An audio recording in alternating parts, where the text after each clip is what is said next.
Here is a 3-hour compilation of Minecraft facts. Back in the earlier days of Minecraft, in Minecraft Alpha, there was a feature planned where ghasts would spawn from nether portals in the overworld. However, the feature was never implemented, and good thing too, because that would be absolutely mayhem. When squids were first added into Minecraft, you were able to milk them with a bucket for some reason, which is a bit strange, but okay. When the arrow was first added into Minecraft, it was originally crafted with 1 feather, 1 stick, and 1 iron ingot, whereas in Minecraft today, it's crafted with 1 feather, 1 stick, and 1 flint. Originally, baby zombies did not burn in sunlight, making them extremely annoying for players, but now they do. I don't know if anyone's actually tried this, but you are not able to make a nether portal in the end. A compass will always point towards the world spawn point from where you first created the Minecraft world. However, using the materials to craft a compass is pointless, because if you lay out the crafting recipe in the grid, you'll see that the compass preview is already pointing towards your spawn, so there's no need to craft it. In the Bedrock edition of Minecraft, players' eyes will actually now blink, as you can see. I don't know if that's just creepy or a really cool feature. In the alpha version of Minecraft, the top of the furnace had the stone texture, making it very easy to blend in with regular stone. You will always pick up your items in the same order you threw them on the ground. You can create a pretty cool looking bridge design by using unlit campfires, as you can see. I really like the look of this. In an early version of Minecraft in dev, when removing the block the torch was placed on, the torch would move to another block instead of falling off the block, which is really weird. Back in the earlier days of Minecraft, in beta 1.9, jumping would give the player experience for some reason, which is a little bit weird, but okay. Also in beta 1.9, the sun was changed for a brief time from being a square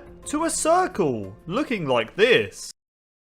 If a player tries to sleep in a bed that is occupied by a villager, then the villager is kicked out of the bed. How could you be so mean? Before shields were added into Minecraft, the player used to block mob damage by blocking with their sword, and it was also a great way to say hi to other players. The original default skin for Steve had a beard, or a smile. It could have been a smile too. Notch, the creator of Minecraft, planned to add exploding arrows into the game, but sadly, this feature never made it, which is kind of sad because they looked really cool. Placing carpets on top of fences is a great way for the player to get in and out of their farm without hostile mobs interfering, as they are not able to climb on the carpet. When the wolf was first added into Minecraft back in 2011, they were able to attack and kill the player in peaceful mode if they were provoked, whereas in Minecraft today, they can't. I guess Minecraft worlds back in the day weren't as peaceful as they thought. Back in the earlier days of Minecraft, in the early versions of Minecraft in dev, items used to stack up to 99 instead of stacking up to 64 like they do today. When TNT was first added into Minecraft, you could activate it by just simply punching it. Rose bushes do not apply damage to the player when you walk through them, despite them having thorns on them, as you can see.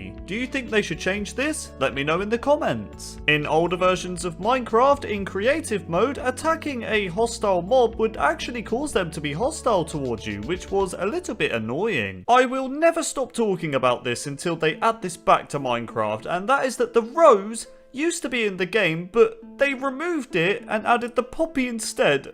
Why? Why can't we just have both? All sunflowers found in your Minecraft world will always face east, making them quite useful for navigation. Endermites will suffocate and die if they are on soul sand. Rest in peace, random endermites. On April Fool's Day, on April 1st, 2014, every player had their Minecraft skin replaced by a villager skin, as you can see, which looked really funny. Unlike tiny slimes, tiny magma cubes can actually deal damage to you, as you can see. If a cauldron is left outside while it's raining, then it will actually slowly fill up with water, as you can see. Destroying obsidian with only your fist takes 4 minutes and 10 seconds to do, and unfortunately I had to do this for the sake of the video, and I wish I didn't. Back in the beta days of Minecraft, a message reading Minecraft beta unlicensed copy with a sad face could be seen if someone was to play Minecraft without purchasing the game. In the beta days of Minecraft, ladders had a 1 block gap between them and you could still climb them. When the creeper was first added in the Minecraft survival test, they actually had a melee attack and dealt 2 hearts of damage to the player. If the player was to travel or teleport 30 million blocks from the spawn point, then they will actually reach a world border, as you can see. When tropical fish spawn in Minecraft, 90% of the time they will appear as one of the 22 varieties that are seen on screen. Whereas the other 10% of tropical fish that spawn, their pattern, size and colours are completely random, resulting in 2,700 different naturally occurring combinations of tropical fish. In the beta 1.8 demo at the PAX gaming event, when the Enderman was first added, they actually dropped diamonds as a placeholder upon death instead of ender pearls. You are able to make a really weird looking staircase by using fences and carpets. This is weird. You can kill a blaze with a snowball. I guess they just don't like snowball fights. The most amount of blocks you can fall from before dying on any difficulty is 23 blocks. So if you fall from 24 blocks, you're gonna die. Another weird feature about creepers in the survival test version of Minecraft is that they would actually explode after the player killed them, rather than the creeper exploding on the player as a method of attacking you. You can create a weird looking staircase by using cake slicers. When Endermen were first added, they originally had green eyes and emitted black smoke particles, whereas today they have purple eyes and emit purple particles. Gunpowder used to be called sulfur. When spiders were first being created in Minecraft, they were originally brown. Back in the earlier days of Minecraft, the ghast's fireball actually used to be a snowball that was on fire. There used to be a bug in Minecraft where if you shot yourself with an arrow, your tamed wolves would actually turn on you and begin to attack and kill you. Monoliths were glitched areas of terrain that could be found in Minecraft Alpha, which resembled chunk errors, and they looked like this. Before beta 1.8, cacti appeared to be somewhat larger than other blocks when dropped on the floor. I mean, just look at this cacti, it's absolutely huge! In the survival test version of Minecraft, players were able to cancel the detonation of TNT by hitting it for the second time, as they'll get the item back rather than the TNT exploding. At some point in Minecraft's development, there was a bug in the game where wooden slabs could only be destroyed with a pickaxe instead of an axe, which was a bit weird. If you exit your Minecraft world when holding an item like a diamond, for example, and then create a new Minecraft world, you will actually see a diamond in your hand for a split second before returning to having nothing. If a red fox happens to spawn in a snowy taiga biome, then it will instead be a snowy fox, which looks like this. On top of that, if a red fox is bred with a snowy fox, then the baby has a 50% chance of either being a red fox or a snowy fox. The chicken was added into Minecraft in the alpha phase of the game, and the mechanics for pushing a chicken off the edge of a cliff was slightly different back then. So we all know that in Minecraft today, that pushing a chicken off an edge will cause the chicken to flap their wings down to safety. However, in Minecraft Alpha, the chicken would still flap their wings to the ground, but it wasn't really safe, as regardless of how soft their fall was, they would still take damage and die. Back in the earlier days of Minecraft, when the snow golem was first added into Minecraft in beta 1.9, there was a bug in the game where the snow golem would throw snowballs at the player if the player was holding wheat in their hand. What do snow golems have against wheat? I just want to make some bread. What's going on?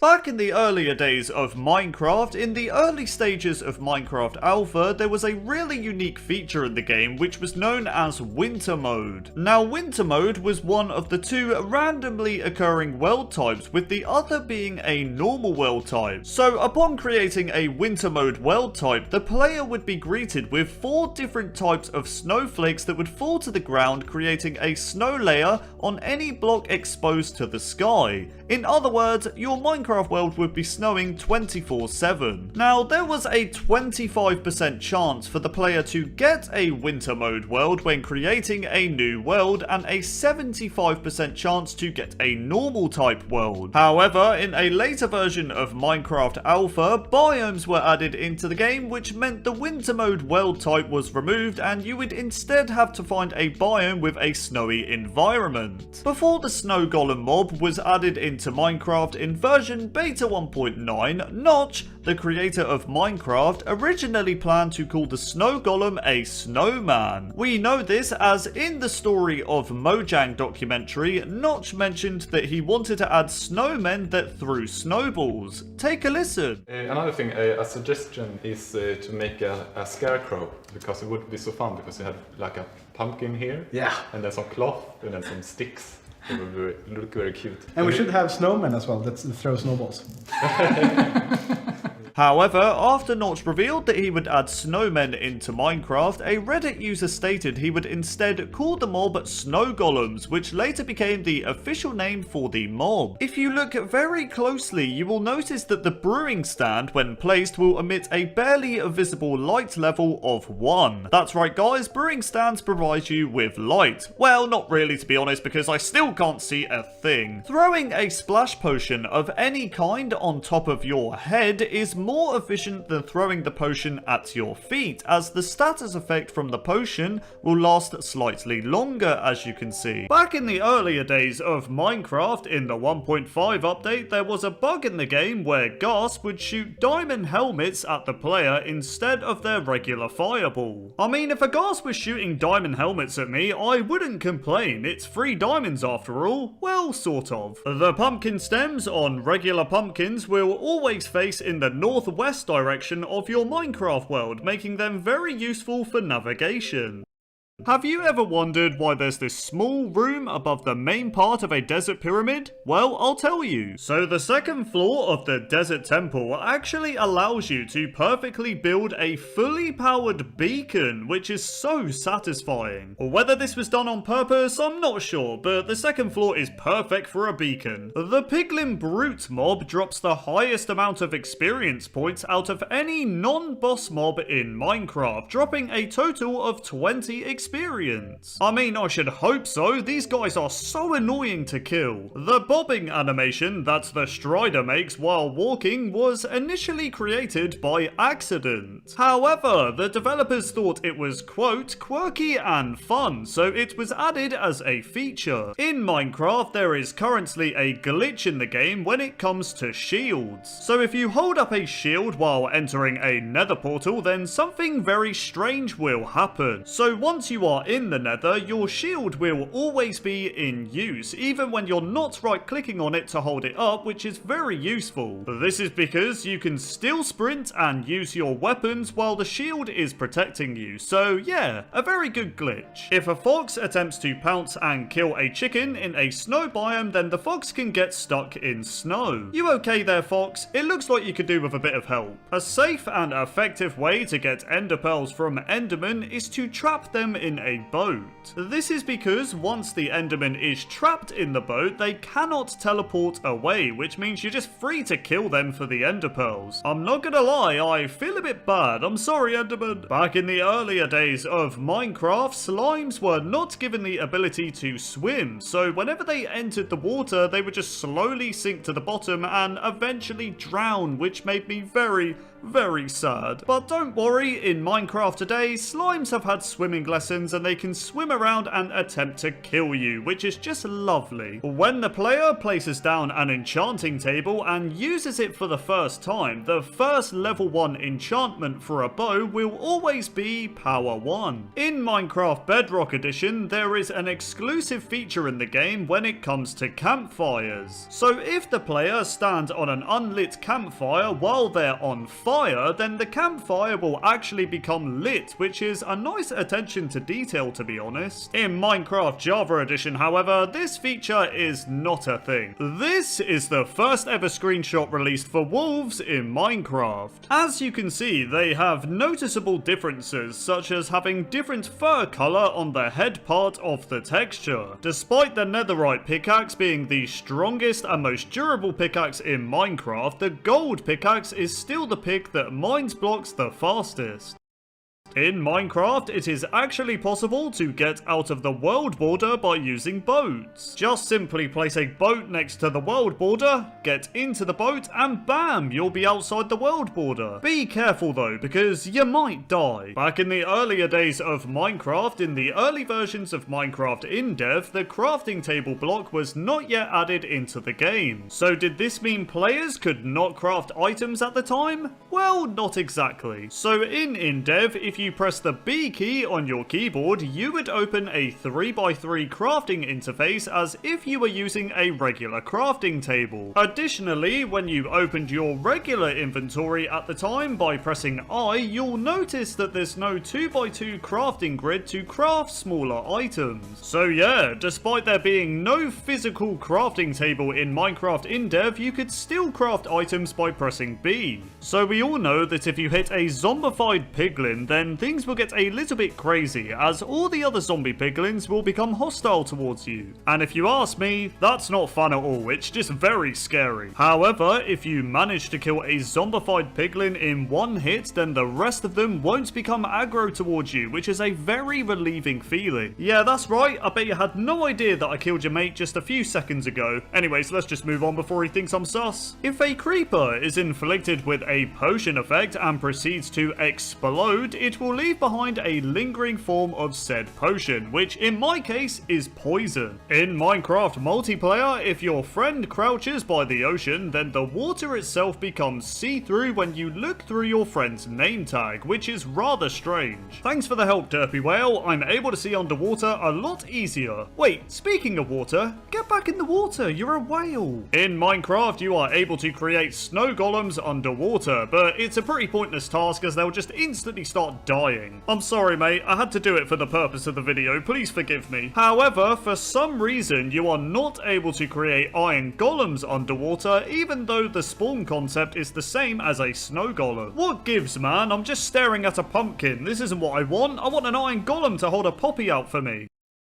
When the sign was first added into Minecraft in 2009, they could only be spawned in as entities, and this was done by pressing the B key on your keyboard. Once spawned in, they would always say, "This is a test of the signs, each line can be 15 characters, but yeah, these signs just look really weird as entities. As you know, if you have a dirt block on top of a chest, then you are not able to open it. However, if you use a hoe on the dirt, then you are in fact able to open the chest, as you can see. The reason why I'm talking so quietly right now is because I'm recording this fact at 4 in the morning. Anyways, moving on. Back in the earlier days of Minecraft, before version 1.8, the chiseled stone brick was considered to be one of the rarest blocks in the game. This was due to the chiseled stone brick not having a crafting recipe and could only be found naturally generated in a jungle temple structure, which are also quite rare as well. If you look closely at the hoglin's texture, you'll notice that it has one nostril bigger than the other. Looking good, hoglin? Wait, what are you doing? What are you doing? Don't kill me! In Minecraft Bedrock Edition, the enchanting table, when placed, will emit a light level of 12. In Java Edition, however, they don't emit any light level, which is a bit lame. When the creeper was first added into Minecraft in 2009, their texture had a much darker shade of green, which looked like this. The only way to place any sort of water in the Nether is by putting water in a cauldron.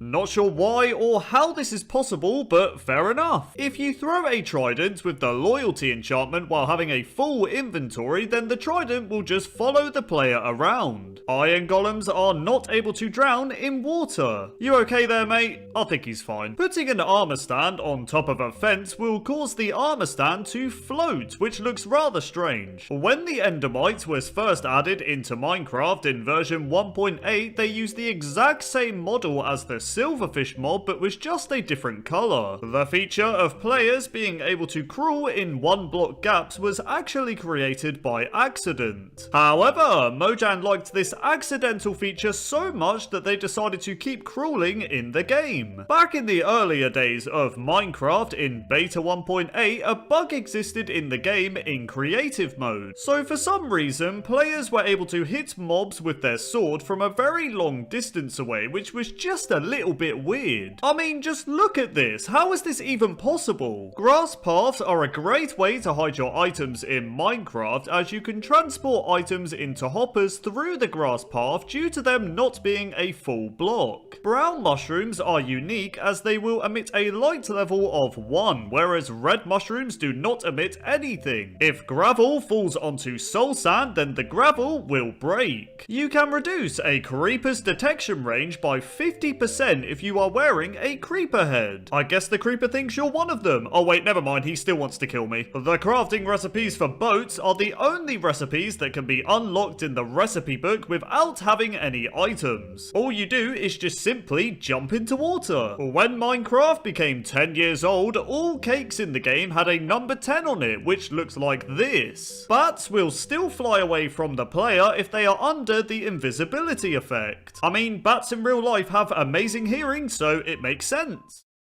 Gravel will drop flint 100% of the time if you use the Fortune 3 enchantment. In Minecraft, it takes 13 long, painful seconds for the player to fall through 1 cobweb, which is just... Could someone break this, please? Items in Minecraft are even more painful, as they take a long 24 seconds to fall through a single cobweb. Anytime now, I want my diamonds! When baby pandas sneeze in Minecraft, they have a 0.1% chance to drop a slime ball. In Minecraft, you are able to duplicate 2 block tall flowers by using bone meal. Just simply right click on the tall flower with bone meal and bam, you can get an infinite amount of that flower. When end portals were first added into Minecraft, they originally looked like this, appearing blue with transparent patches. I'm not gonna lie, they look kinda cool. If the player generates a Minecraft world, then there is a 1 in 280 trillion chance of you generating that exact same world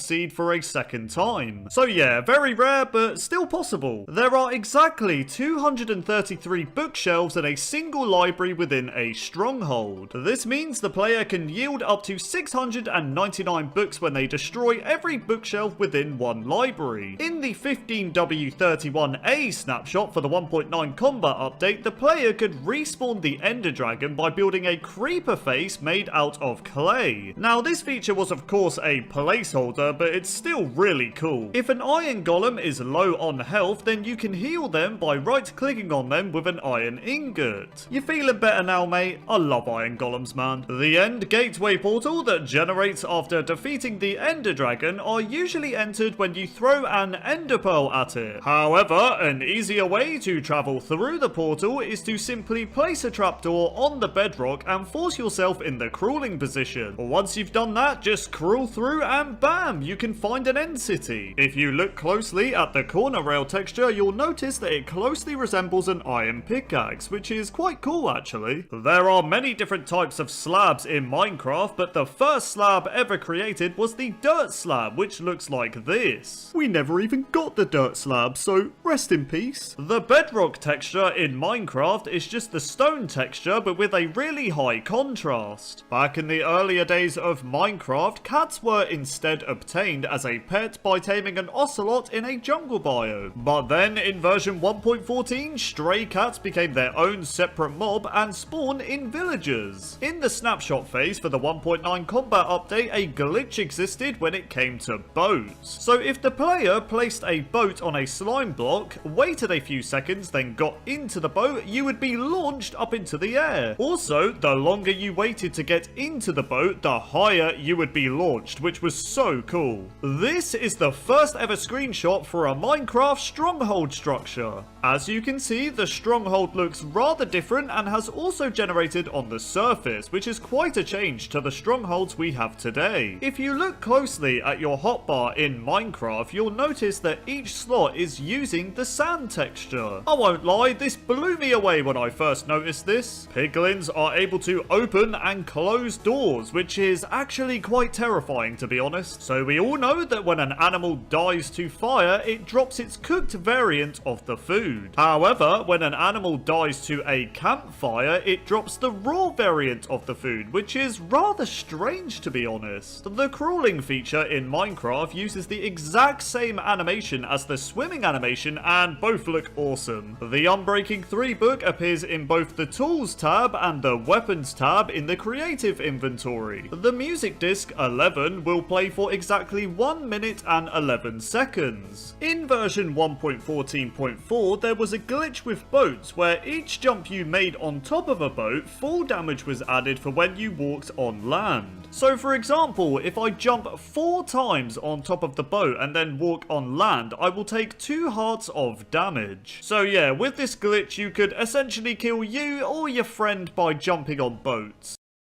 The default color for a tamed wolf is red. However, in version 1.8, the default color for a tamed wolf was changed to orange for some reason. Trying to generate a seed using the number 0 will just give you a random seed number. This means that getting the number 0 seed is impossible, right? Well, actually, no. So if you generate a world using the following seed, then type /seed within the world, you'll notice that the seed number is in fact 0, which shows that it is possible to get the 0 seed. When the killer bunny was first added into Minecraft, it had a 1 in 2,500 chance to naturally spawn in your world. However, nowadays it's just an unused mob and you can only spawn it in using commands, which is a bit of a shame to be honest. If you smelt a wet sponge in a furnace, then put a bucket in the furnace, then the bucket will be filled with water when the sponge is finished smelting. Back in the earlier days of Minecraft, in the alpha and beta days of the game, skeletons used to hold their bows like this, which looked really weird. Sheep are still able to eat grass through slabs. How on earth are you doing this, mate? The rarest biome in Minecraft is the modified jungle edge, which is an extremely rare variation of the jungle biome. This biome is so rare that it only covers a millionth or 0.0001% of the Minecraft overworld. As some of you know, when chests were first added into Minecraft, they were a full block looking like this. But did you guys also know that the old double chest had a black outline going down the middle, which looked like this? Double chests in Minecraft today do not have this black outline. The elytra wings are actually a reference to the wing cap item Mario wears in Super Mario 64. Great game, by the way. When endstone was first added into Minecraft, it used to drop cobblestone as a placeholder. Cats in Minecraft are slightly smaller than ocelots. In Minecraft Bedrock Edition, there is an exclusive feature where leaves will turn to a white frosty color when it is snowing. Okay, that is awesome. Why can't Java Edition have this feature, man? This is the first ever screenshot of spiders. They were originally brown and had black eyes, whereas in Minecraft today, they're black and have red eyes. The pig is the oldest existing passive mob in Minecraft. If a mob is holding a totem of undying, then it will actually work the same as it does for the player when they're about to die, which is pretty cool if you ask me. Fossils are one of the rarest generated structures in Minecraft, as they only have a 1 in 64 chance to generate per chunk. Pressing F3 and F4 on your keyboard allows you to switch between all the game modes in Minecraft. There is a 5% chance for a fox to spawn with an emerald in its mouth, which is quite a lucky find if you ask me. You are not able to see through clouds when you are below them, but you can see through them if you are above them. Very strange. I forgot to do one of the facts while making this video, so here I am doing it while half asleep. So item frames in Minecraft use the same texture as the birch planks texture. See? Okay, I'm going to bed now. Back in the earlier days of Minecraft, pumpkins used to naturally spawn with their face already carved. In Minecraft today, they don't, and you instead have to carve your own pumpkin face with shears. If you go into game mode spectator mode, then left click on a painting, you can see your Minecraft world through the eyes of a, well, painting. Standing on soul sand next to lava will actually set the player on fire. Ow, this hurts quite a lot. The reason why creepers are their bright green color is because Minecraft creator Notch wanted them to blend in and be camouflaged with Minecraft's old world terrain, which at the time was a bright green color. Wolves in Minecraft make great pets. This is because tamed wolves actually have more health than an untamed wolf. The tame variant has 20 hearts of health, while the untamed variant only has 4 hearts. In other words, tame every dog in your world, as we need to protect them at all costs. For whatever reason, the Zoglin mob in Minecraft is hostile towards armor stands. Whether this is a bug or a funny Easter egg that Mojang put in, I'm not sure. Come on Zoglin, what did this wooden object do to you? In Minecraft Java Edition, ocelots are not able to spawn on peaceful mode. This is because the spawn conditions of ocelots use the hostile mob count rather than the peaceful one. Why this happens? No one really knows. Back in the earlier days of Minecraft, in the alpha days of the game, the slime's texture was completely opaque and looked like this. Nowadays, the texture of the slime is transparent, and I'm glad because this old slime looks very creepy. In Minecraft, if you fall in lava while wearing full netherite armor, it will take a total of 13 seconds for the player to die. Netherite is a lot stronger than I thought. Are you using potions to their full potential? In Minecraft, if you throw a splash potion at your feet, it's much less effective. But throw that very same potion above your head and you'll see that you get the max duration effect of that potion. Believe it or not, mushrooms were the first ever food to ever be added into Minecraft. That's right, in the survival test version in 2009, the brown mushroom would restore 2.5 hearts of health when you ate it. You could also eat red mushrooms, but it would do the opposite effect and cause you to lose 1.5 hearts of health. The buried treasure chest is considered to be a structure in Minecraft, and because of this, the buried treasure chest is the smallest structure in the game, measuring only 1 cubic meter. In version 1.9, end cities were added to the game, which included the end ship. What's interesting is that in snapshot 15W31A, a beacon with a speed effect can be found within an end ship. Why a beacon could be found in this end ship will remain a mystery forever. This is a netherite beacon. It's widely considered to be the ultimate flex in Minecraft. Why is this? Well, if you do the maths, to create a fully powered netherite beacon, you are going to need a lot of ancient debris and gold ingots. And by a lot, I mean you'll need a total of 5,904 of both ancient debris and gold ingots. Only then will this allow you to craft the 164 netherite blocks that are needed to complete the beacon. So if you think that you can pull this off in survival mode, then you are truly a dedicated player. Horses are a great way to travel in Minecraft. Now, there are many horse skin patterns that you can find in your world, with a total of 35 different variants to find. If you are a Minecraft veteran, then you'll recognize the old blacksmith structure from the village.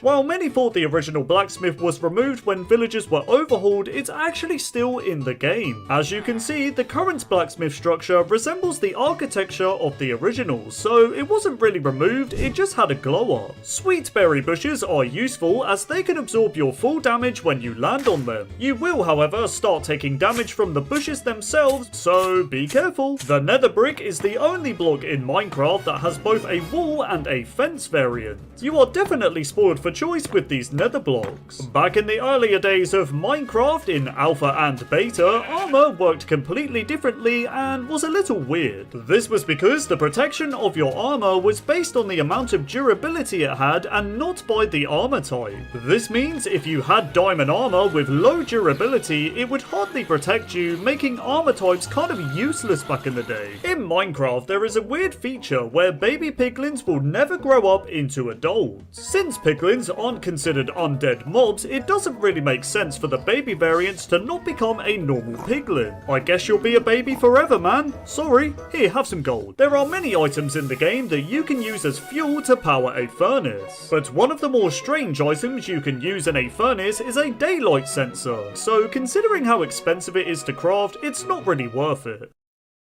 A feature that makes no sense in Minecraft is that the chain block uses 86% less iron than a block of iron, yet they have the exact same blast resistance. Chains are just the most cursed block in the game. I mean, the fact that they can't craft chain armor either makes no sense as well. Blazers can be very annoying to deal with when you're in the Nether, but have you ever noticed that they're quite easy to hit with a bow? Well, the reason for this is that the blaze has the exact same hitbox as the player. See, Blaze, we're much more similar than you think. You can stop burning me now. In Minecraft, if you look at the bottom part of the crafting table, you'll notice that it uses the oak plank texture. But back in the earlier days of Minecraft, in the in-dev phase, the bottom texture for the crafting table used an oak log texture. Why does this look so unbelievably cursed? I can't unsee it now. Pickaxes are stronger in Bedrock Edition. This is because every pickaxe in Bedrock has one more durability point than its Java Edition counterpart. I guess you Bedrock players can flex that your netherite pickaxe is stronger. It's not fair, man. Snow golems are known to leave their snow trails on the ground when they wander about. However, this is not the case for soul sand, as snow golems will not leave any snow trails when they walk on the creepy block. Why this happens, I have no idea. Armor stands in Bedrock Edition are a lot cooler. This is because the arms and legs can be changed into 13 different poses by interacting with the armor stand. Why can't Java armor stands be like this, man? They're so boring. Zombies hate turtles. This is because zombies will stomp and crush every turtle egg they find in their path. But did you also know that zombies aren't the only mobs to hate turtle eggs? That's right, in Minecraft, allays will also destroy turtle eggs when they are on top of them. How can such a tiny flying creature cause such harm to a turtle egg? It's horrible. In Minecraft, villagers are able to wear armor. This can be useful if you want to protect them. This can be done by putting the armor in a dispenser and then dispensing the armor onto a nearby villager. Now, the armor itself won't be visually visible, but it will work as intended. Another cool fact about villagers is that zombies hate them so much that they are able to still track and hunt down a villager when they are under the invisibility effect. I mean, you've got to give the zombie credit, it's quite smart. Minecraft is very big in China, and what's interesting is that they have their own unique Minecraft logo that looks like this. But when translated, it doesn't actually say Minecraft and instead says My World. Obsidian is already painful to break with a diamond pickaxe, but have you tried doing it with your bare hand? First of all, don't bother, because you won't get the obsidian, and secondly, it takes a total of 4 minutes and 10 seconds to destroy. But if you want to lose your mind in Minecraft, then this is a perfect way to do it. So we all know that if a block is placed on top of a chest, then you're not able to open said chest. However, for whatever reason, when a block of redstone is placed on top, you are still able to open the chest despite the redstone being a full block. And finally, when the endermite was first added in the 1.8 snapshot, its texture used a recolored version of the silverfish, which looked very strange. But then in a later snapshot, we were given the endermite we know and love today. Rabbits in Minecraft used to be a lot bigger than they are today. Here are rabbits now, looking very small and cute, and here they are when they were first added. Absolutely huge and still cute. Not only did rabbits used to be bigger, they also used to have a lot more health. So when rabbits were first added in 1.8, they used to have 5 hearts of health. Nowadays in Minecraft, rabbits only have 1.5 hearts, so it was quite a change. In Minecraft, if you want to grow a farm in a cold biome, then you can actually use leaves to waterlog the water. This is useful as it will permanently prevent the water from freezing, so you're able to grow wheat while being surrounded by lovely snow. In Minecraft, if you die and lose your items or drop your items on the floor, the time in which they will despawn is exactly 6,000 in-game ticks, or in other words, 5 minutes. So if you die deep down in a cave, then you better act quickly. In Minecraft, using tools for things where they're not meant to be used will do double the durability damage. An example is using a pickaxe to kill a mob. So if I hit this zombie with an iron pickaxe, it will lose 2 durability points instead of the usual 1. When potions were first added into into Minecraft in version beta 1.9, they were originally brewed and created using cauldrons. However, this potion making system was seen as too complex and not user-friendly, and Mojang decided to change it. This led to the familiar change of potions being made with brewing stands, and that's how it remains today. Armor stands are really cool. This is because if an armor stand is wearing boots with the Frostwalker enchantment, then the enchant will actually work. Simply push the armor stand across water by using a fishing rod and you'll see that the water will turn into ice. Back in the earlier days of Minecraft, coal ore was really weird, and here is why. So in the survival test version of the game, coal ore when mined would drop stone slabs instead of getting the coal itself, which was quite strange. Where's my coal, man? I feel scammed! In Minecraft, if TNT is activated in the sky, it can fall up to a total of 72 blocks before it explodes. I feel like you could cause some mayhem in your world by knowing this information.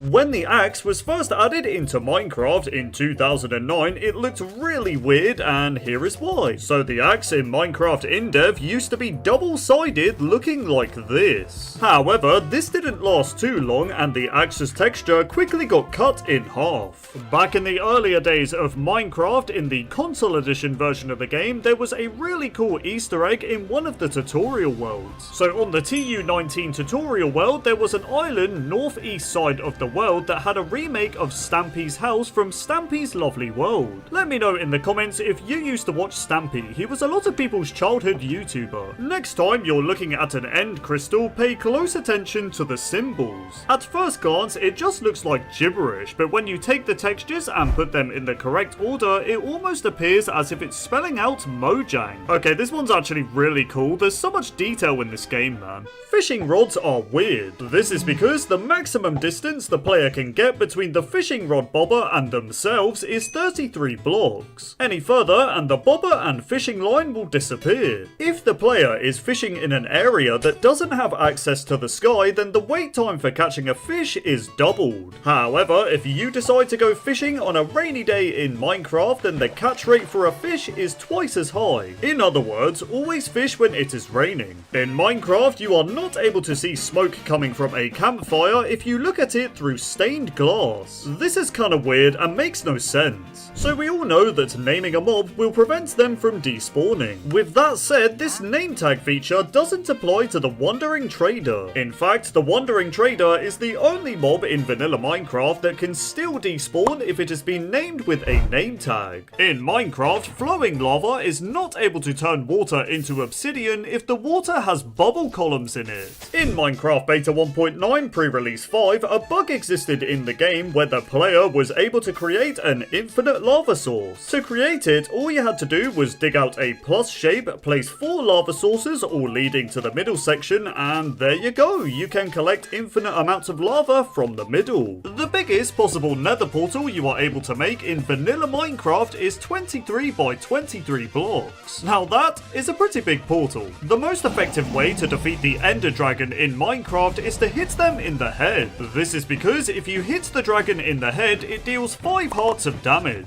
Hit the dragon anywhere else and you'll only be dealing a measly 2.5 hearts of damage. In Minecraft, the nether star is the only item in the game that takes twice as long to despawn. This is because the nether star that drops on the floor when you kill the wither boss will stay on the floor for a total of 10 minutes. It's worth noting though that if the nether star is dropped by the player, it will take the usual 5 minutes to despawn. Silverfish used to have different sounds. So when silverfish were first added into Minecraft in beta 1.8, they used to use the sounds for spiders as a placeholder. Imagine thinking you're gonna get jumped by a scary spider and it's just an annoying silverfish. In Minecraft, if an anvil falls from a height of 20 blocks or more and lands on the player, then it will instantly kill them. A useful bit of info if you want to troll your friends. If you ever get bored one day and decide to walk to the edge of a Minecraft super flat world, then it's going to take you a total of 820 hours to do so. When your Eye of Ender breaks, it's somewhat frustrating, especially if you arrive at the stronghold and no longer have enough for the portal. However, if you're insanely lucky, there is a 1 in 1 trillion chance of the end portal spawning with all 12 Eyes of Ender. Back in the earlier days of Minecraft, there was a really weird bug in the game when it came to rain. So in older versions, if you traveled down to bedrock level and broke the bedrock, you were able to see rain falling into the void at layer -1. This could be seen in creative mode by floating in the void, and I have to say it looked really weird. In Minecraft, the day-night cycle will last exactly 20 minutes upon creating the world. And since there's only 20 minutes in a Minecraft day, this means time in Minecraft is exactly 72 times faster than a full day in real life. In Minecraft version 1.14.4, there was a really strange glitch in the game when it came to boats. So in this version, each jump you would make on top of a boat would actually add to the amount of damage you would take when you walked on land. So for example, if I jump 4 times on top of the boat and then walk on land, I will take 2 hearts of damage, which is very strange. So yeah, this glitch could essentially kill you if you jumped enough times on a boat. Back in the earlier days of Minecraft, before the 1.13 aquatic update, the player's oxygen bar used to regenerate instantly when they got out of the water. This allowed players to instantly create air pockets by using torches or doors, for example, and essentially made it so they could never drown. However, in Minecraft today, of course, the oxygen bar now slowly regenerates, making it a lot harder to survive underwater. Did you know that ancient city structures will only generate at Y level -51? That's right, you will never find an ancient city at any other height, so don't even bother looking. Have you ever wondered why spiders climb walls in such a weird way? Well, it's because spiders are coded in a way where they will always treat the side of a block as a ladder. In other words, spiders are always climbing invisible ladders. Bats in Minecraft have received a change.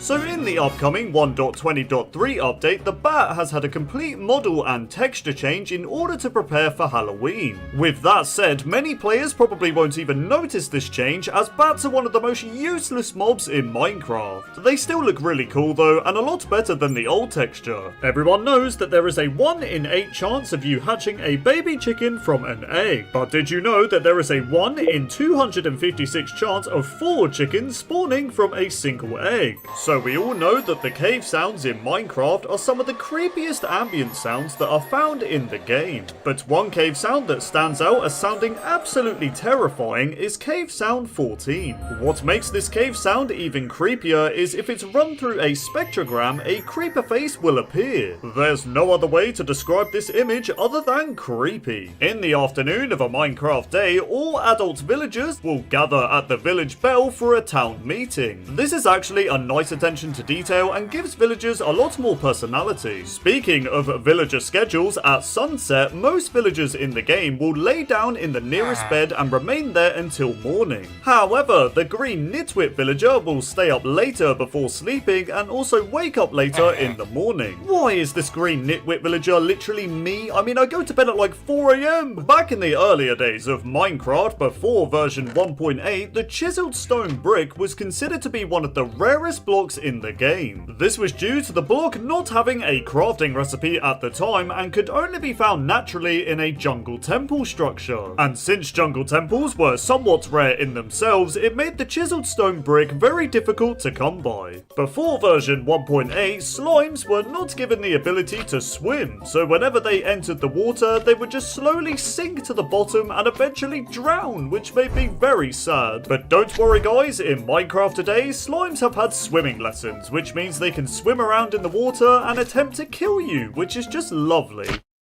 During the Halloween event between October 20th and the 3rd of November, bats can spawn at a light level of 6 or less instead of the usual 3 or less. So during Halloween, you will see a lot more bats, which is very spooky. The Halloween event doesn't just increase the quantity of bats, it also increases the chances of encountering hostile mobs during the day. This is because mobs such as zombies, zombie villagers, skeletons and strays will sometimes spawn with pumpkins or jack-o'-lanterns on their head. This makes playing Minecraft during Halloween a lot more dangerous, as the pumpkins will prevent the mobs from burning during the day. With that said, it is an extra way to gather pumpkins, as any of these mobs killed with a looting sword have a chance to drop these pumpkins upon death. Minecraft splashes are always full of secret messages and hidden details, and the Halloween event is no different, as on Halloween itself the only splash that will appear will say "Ooh, spooky." Okay, I don't know if that was scary or just cringe. Probably a bit of both, to be honest. I don't know about you, but I always like Minecraft from December 24th to the 26th. It just feels very Christmassy. That's right, during Christmas time, chests and double chests are wrapped up to resemble Christmas presents. I just hope you don't find a lump of coal in your chest. Remember that spooky splash text that only shows on Halloween? Well, during Christmas Day, the only splash that shows is Merry Xmas, which is a bit nicer and doesn't give me the chills. In Minecraft, there is a secret banner pattern that displays the old Mojang logo. To create this banner design, it's pretty expensive, as it requires an enchanted golden apple. What's interesting is when you create this banner design, it's labelled as the Thing banner pattern. It's called this because the direct translation of Mojang means gadget or thing. The Nether contains a variety of creepy biomes, with each biome containing their own disturbing ambient sounds. But one biome that stands out in particular in the Nether is the Crimson Forest. This is because the ambient sounds used within the Crimson Forest biome were actually created by using balloons. Wow, I never thought they could make balloons sound so creepy. Guys, I have something to reveal to you. I'm a unicorn.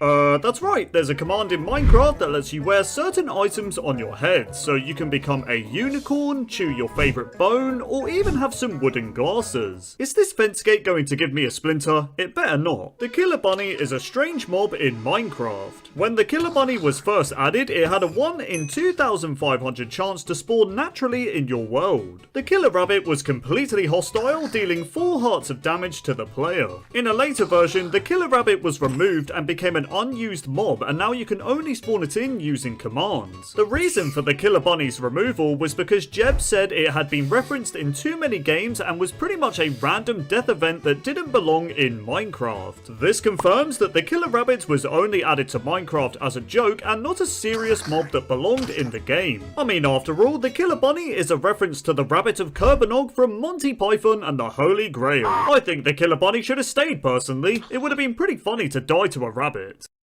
Minecraft developers love to leave their signatures in the strangest of places. For example, you can find the word Surge in an unused area of the armor stand texture, which is to give credit to the original creator of armor stands, who is Surge. In Minecraft, there is a cool Easter egg to do with evokers and sheep. So if an evoker sees a blue sheep, it will turn it into a red sheep while uttering the phrase "Woolaloo." That was hard to say without laughing, I can't lie. Now, this evoker Easter egg is a direct reference to the priest unit from Age of Empires 2, where they would utter the phrase "Woolaloo" while converting their enemy units to their side while simultaneously changing their colour. Minecraft doesn't just have Easter eggs from Age of Empires, there's also a reference with Mario 64. That's right, the behaviour of the Elytra item in Minecraft is actually a direct reference to the wing cap item that Mario uses in Mario 64.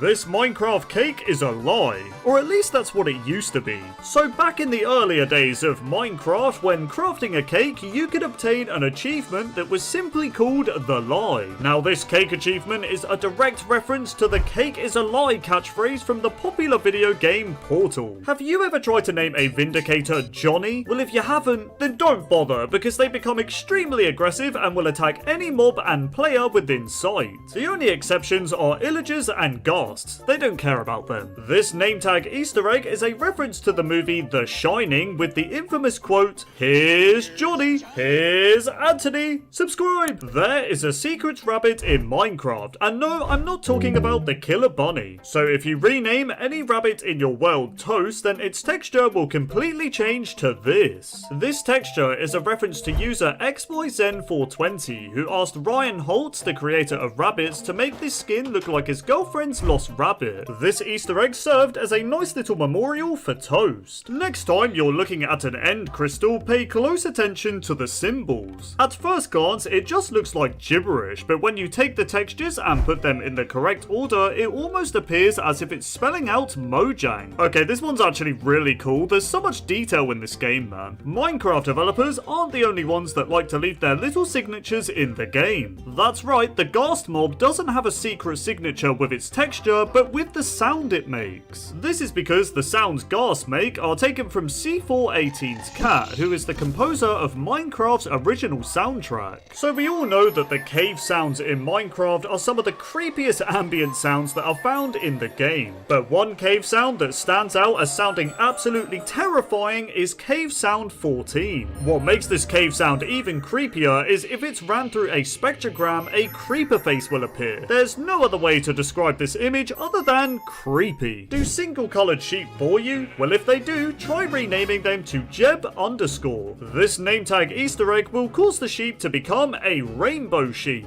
There's no point shearing its wool though, because you won't get a rainbow wool, I promise you. Another name tag Easter egg you can do is if you name a mob Dinnerbone, it flips them upside down. This can also work if you name the mob Grung. Now I know that Easter egg is known by 99% of you, but I bet you don't know this next one. In May 2019, Minecraft turned 10 years old, and to mark this special occasion, the Minecraft cake had a big number 10 on it. This number 10 cake was only available in-game for about 3 days until it was reverted to the original shortly after. Another little Easter egg: when Minecraft turned 10 years old, the only splash that would appear on the title screen said turning 10 years old. In Minecraft, a player by the name of Billy K was given a turtle cape after suggesting the idea for turtles. What's interesting about the turtle cape is if you look on the underside of the texture, you can see the turtle's belly even though it can't be viewed in-game. Mojang didn't have to go to those details with the cape, but they did it anyway. When you load up Minecraft, you'll always be greeted with the title screen and the iconic Minecraft logo. But did you know there is actually a 1 in 10,000 chance for the Minecraft logo to say Minecraft instead of Minecraft? I bet every one of you watching this video has had the Minecraft Easter egg at least once but not even noticed it. Back in the earlier days of Minecraft, in the console edition version of the game, there was a really cool Easter egg in one of the tutorial worlds. So on the TU19 tutorial world, there was an island northeast side of the world that had a remake of Stampy's house from Stampy's Lovely World. Let me know in the comments if you used to watch Stampy. He was a lot of people's childhood YouTuber. Prior to the 1.14 texture update in Minecraft, the Guardian and Elder Guardian had a hidden signature in an unused area of its texture. These signatures simply said Jeb, who is the creator of these textures. Minecraft used to have a special splash text that would only display on June 1st. This splash would simply say Happy Birthday Notch, who was the creator of Minecraft.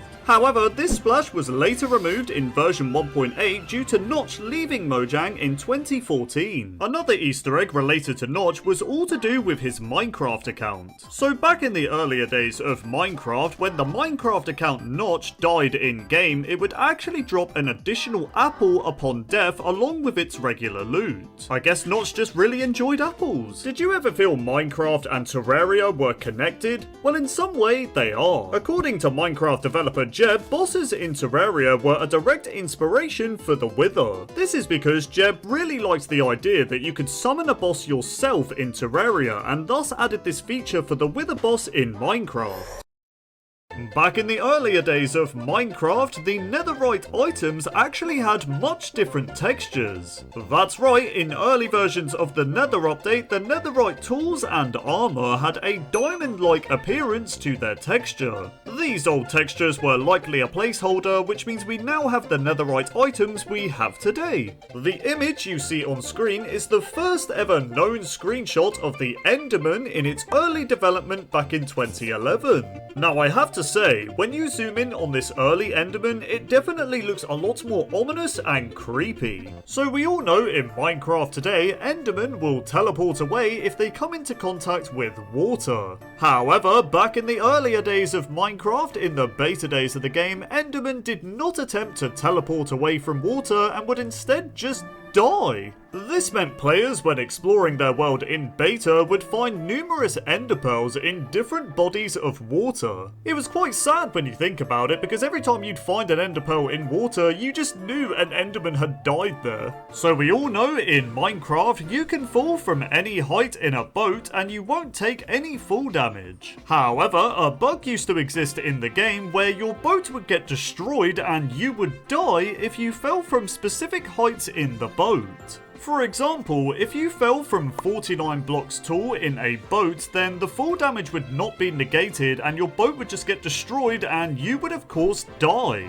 But if you fell from, say, 50 blocks in a boat, then nothing would actually happen and it would behave as usual. You could also die if you fell from 111 blocks, 198 blocks, or 310 blocks. So yeah, it was definitely a very weird and specific bug with boats.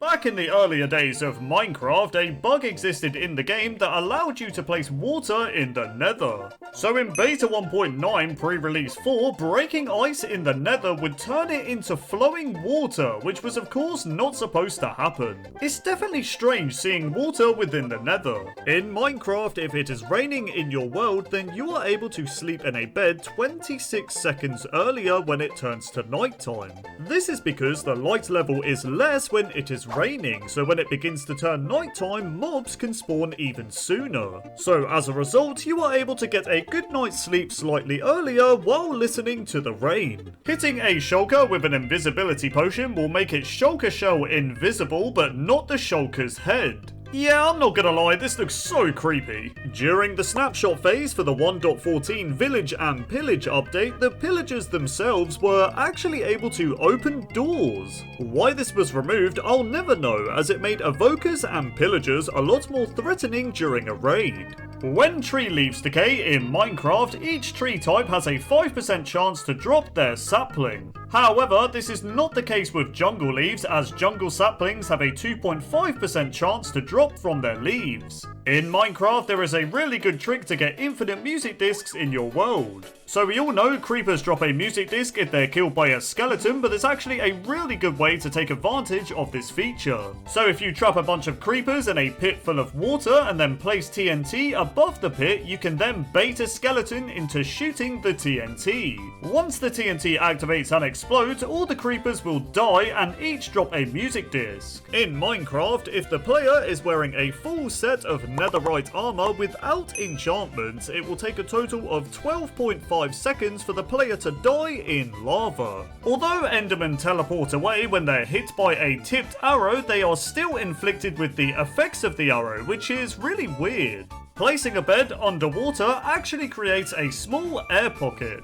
This means the player can sleep in a bed underwater without the worry of drowning, which is, interesting. In Minecraft, we have 3 different pumpkin variants: the uncarved pumpkin, the carved pumpkin, and the jack-o'-lantern. But did you know that uncarved pumpkins were added years after the carved pumpkin and jack-o'-lantern? That's right, the carved pumpkin was simply called a pumpkin at the time and was added back in Minecraft Alpha in 2010. You could also find naturally generated carved pumpkins in your world in Minecraft Alpha, which is weird to look back at now since the pumpkins you find today are uncarved. But yeah, the uncarved pumpkin wasn't added into Minecraft until the 1.13 aquatic update in 2018. I can see why the carved pumpkin is angry at the uncarved one. It took 8 years for it to be added. If you stand on top of a fence, you'll notice there's a big gap between you and the fence. This is because the top of a fence has the hitbox of 1.5 blocks, which is kinda strange. Back in the earlier days of Minecraft, in the early versions of Alpha, going into third person F5 mode was kind of buggy. This was because every time you entered third person mode in early Alpha, you would be surrounded by a bunch of water particles which looked really weird. In Java Edition, sticks can be crafted into ladders to gain a slight bonus in fuel efficiency when using a furnace. This is because 7 sticks can smelt 3.5 items in a furnace, whereas if you use the 7 sticks to craft 3 ladders, 4.5 items can be smelted instead. If you look closely at the hotbar square textures, you'll notice that it's just a sand texture with low opacity. I'm not gonna lie, this blew my mind when I first discovered this. When the hardcore game mode was announced to be added into Minecraft, Notch actually joked about adding an ultra hardcore mode as well. Now, ultra hardcore meant that the player would lose their Minecraft account if they died on said mode. Now, this was of course a joke made by Notch, but could you imagine the outrage of players if it was real? It would be mayhem! Back in the earlier days of Minecraft, in Beta 1.9 pre-release 3, strongholds were a lot easier to find. This was because each stronghold had tall glass pillars above the surface that would indicate where the main entrance of the portal room was. When the time of day changes suddenly in Minecraft, the clock dial spins rapidly to catch up to the time change. For example, if I use the time set command, you'll see the clock will rapidly spin up to adjust to that time. If you happen to be on fire, then you can walk over an unlit campfire and light it. But for whatever reason, this feature only works in Bedrock Edition. The only reason cakes were actually added into Minecraft is because Notch said he would add cake if Minecraft won the 2010 Indie Game of the Year awards. Spoiler alert guys, Minecraft won the award, which is why we now have delicious cake. As you know, the beacon's light colour can be changed by using stained glass. You can also make different colour combinations by using different stained glass colours. This means there are a total of 12,326,391 different beacon colour combinations. Oh my god, that was an absolute mouthful saying all of that. Zombies drop the most items in Minecraft out of any other mob in the game. That's right, zombies can drop rotten flesh, iron ingots, carrots, potatoes, baked potatoes, iron shovels, iron swords, and any type of armor they spawn with. Zombies can also spawn wearing a pumpkin or jack-o'-lantern on its head during Halloween. This means they're able to drop the pumpkins upon death as well. As you know, rabbits were added into Minecraft in version 1.8 in 2014. However, what you probably didn't know is that rabbits were originally going to be added in the survival test version in 2009. The original plan for rabbits is that when attacked by the player, the rabbits would pop into many pieces and start bleeding? What? Okay, I'm not surprised this version of the rabbit was never added because it just sounded terrible. Nice voice crack, Anthony. Anyways, moving on. The death sound audio file for killing a rabbit in Minecraft is called bunnymurder.ogg. So, yeah, don't kill rabbits because it's just wrong. Despite the beacon having obsidian in its crafting recipe, it does not need a diamond pickaxe to be mined. Instead, you can mine the beacon with any tool, which is very lovely.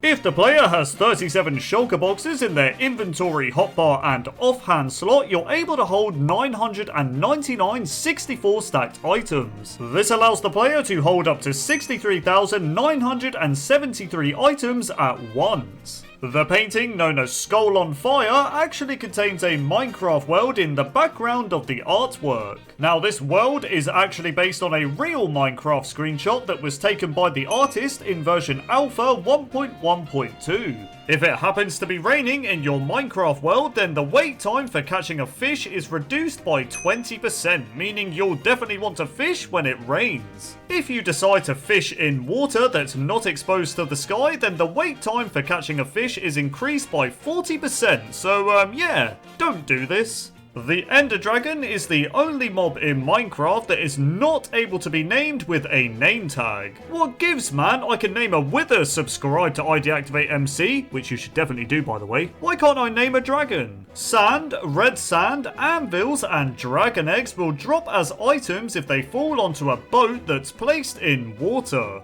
When diamonds were first added in Minecraft InDev in 2009, they were originally called emeralds by Notch. This technically meant emeralds were added into Minecraft a lot sooner than we thought. A chest full of 64 stacked rails will provide a total length of 1,728 meters when placed. This equates to more than 1 mile, which is a lot of rails. So we all know if you don't sleep in your bed for 3 Minecraft days, then phantoms will begin to spawn and attack you. However, this will not happen in a mushroom biome, as this is the only biome in the overworld in which hostile mobs cannot spawn. This means you can explore a mushroom biome for as long as you want without sleeping, as the phantoms cannot get anywhere near you. It's also worth noting that once you leave the mushroom biome, you will be attacked by a bunch of phantoms depending on how many days it's been since you slept. The Warden is able to survive a fall from the build height limit all the way down to bedrock. This means the Warden can survive a 384 block fall, which is insane.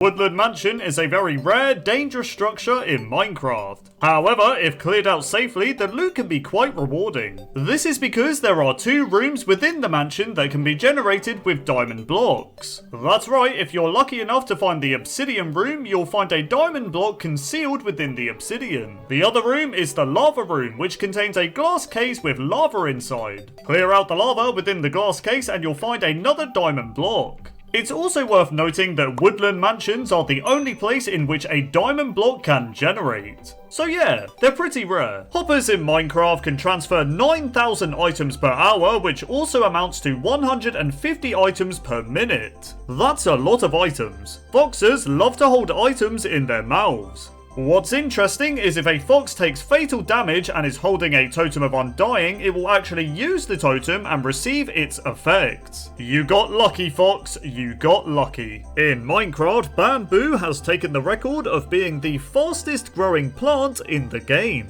That's right, bamboo can grow by 1 every 200 seconds and can grow up to a total of 12 to 16 blocks. Those pandas are so lucky, man, they pretty much have an endless supply of bamboo. In Minecraft Java Edition, bats are actually able to spawn more frequently between October 30th and November 3rd. This was obviously done to celebrate Halloween, which is pretty cool. The blue music disc in Minecraft that is known as Wait was originally called Where Are We Now? This was likely changed due to the original name of the music disc being far too long. The first ever splash text to ever be added into Minecraft was known as pre-beta, and it was added in the in-dev phase in early 2010. In alpha, when creating a save, you had a 1 in 4 chance to get the world where it would always be snowing no matter how far you travel. Now if you remember this unique world type, then you are a Minecraft veteran. In alpha and beta, the protection of your armor was entirely based on durability. This meant a badly damaged diamond armor would provide less protection than a fully durable piece of leather armor, which is just that. What is this? This was such a silly feature, and if you remember this, then you are a Minecraft veteran. Spiders used to be OP.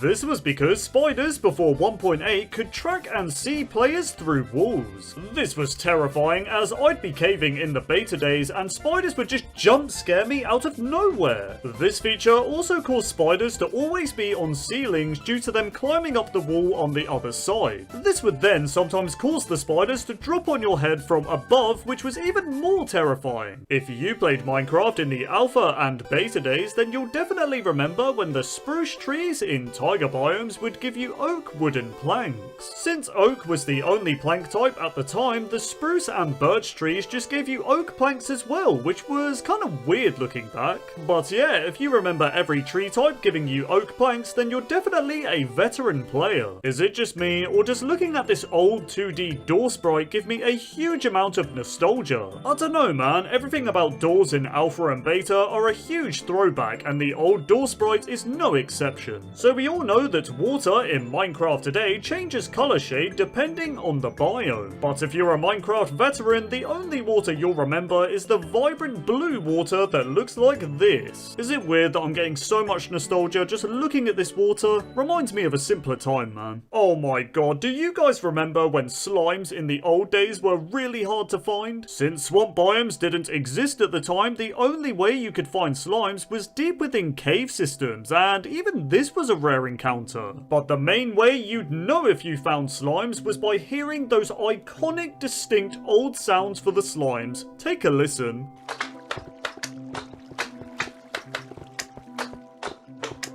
Seriously, if you remember these old slime sounds, then you are a veteran player. These are so old. If you were a Minecraft alpha or beta player, then you'll definitely remember when clay was once one of the hardest blocks to find. That's right, with clay being rarer than diamonds at the time, coming across this block was exciting, but also kinda underwhelming, as the only thing you could do with it was craft bricks. Then again, considering how little building blocks we had back then, we weren't really spoiled for choice and couldn't really complain, let's be real. And speaking of bricks, if you guys remember the old texture for bricks from the alpha and beta days, then you're definitely a veteran player. I mean, players at the time had such a divided opinion on bricks, with some saying it was great for building, whilst others said it was straight up ugly. Back in the earlier days of Minecraft, in the alpha and beta days, the only moon that existed in the game was the OG square moon that looked like this. In Minecraft today, there are many different moon phases that can appear at night, but if you're a veteran player, this is the only moon you'll remember seeing. You are definitely a Minecraft veteran if you recognise this spawn point. That's right, this Minecraft map you see on screen is the first known original survival games map that was created by none other than Verida. Not only did Verida create this iconic SG map along with many other maps, he was also the original creator of the survival games game mode itself. What a legend, man. Creates a game mode that is still being played to this day and created SG-1, which we still recognise to this day. While we're on the topic of the SG-1 map, you may also remember the popular Minecraft survival games event that took place in 2012.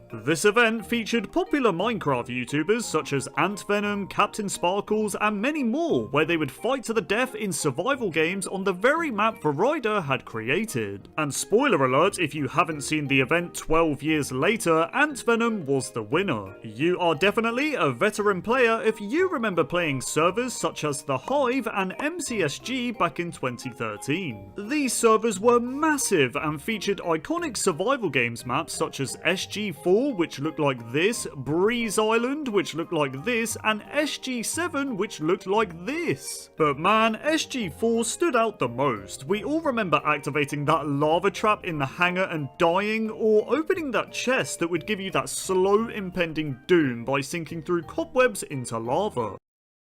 Back in the earlier days of Minecraft, sugarcane was originally called reeds. Now, if you remember when it was called reeds, then you're definitely a veteran player because sugarcane was called this over 12 years ago. So we all know that pink sheep are a rare find in Minecraft, but we're still familiar with how they look. However, if you played Minecraft in the olden days, then you'll definitely remember when the pink sheep had a much lighter shade of pink for their wool. Looking back at them, they honestly look kinda strange compared to the vibrant pink sheep we have now. But yeah, if you're a veteran player, you'll probably remember these. If you played Minecraft in the alpha or beta days, then most of you likely built your base within a mountain or a cave. This was due to Minecraft not having many blocks yet, so players had two choices. They could either build the same blocky, ugly wooden house that looked the same as every other blocky wooden house, or they could build a lovely mountain base that blended in beautifully with the beta terrain. Did you build a wooden house or a mountain base? Let me know in the comments. Back in the earlier days of Minecraft, boats in the alpha and beta days were terrible but also amazing at the same time. This was because boats were used as the fastest way to travel in Minecraft beta. This was done by placing a bunch of boats on their own blocks next to each other, forming what was called a boat bridge at the time. You could then travel by sitting in a boat and right-clicking on the other boats as you progressed across the bridge. So yeah, if you remember this extremely fast way to travel in a boat, then you are a veteran player. If you played Minecraft in version beta 1.8, then you might remember when every block in the game had messed up inventory textures. This was because the lighting effects on all the block textures were missing, so every block basically had no shading, which looked absolutely terrible. But yeah, if you remember this, then you're definitely a veteran player, or we're both just weird, because let's be real, hardly anyone anyone notice this. Oh my god, do you guys remember back to a time where Minecraft worlds only took like 1 to 2 seconds to create? Man, that was a beautiful time because nowadays in Minecraft, worlds take like 10 years to create. I mean, I get there's a lot of features in the game now, but I just think back to beta and how quickly a world would create. Boy oh boy did I take this for granted because it just takes forever now. Do you guys remember when chests in the game would only face the west direction when they were placed by the player? Because I do. Man, was it so annoying because the only way players could fix this back in the day was by creating a double chest or placing the single chest against a wall. But yeah, if you remember the chest always facing the same way, then you're definitely a veteran player. I'm sure a lot of you Minecraft veterans remember exploring a cave in the beta days and hearing this sound. Or this sound. Or even this sound.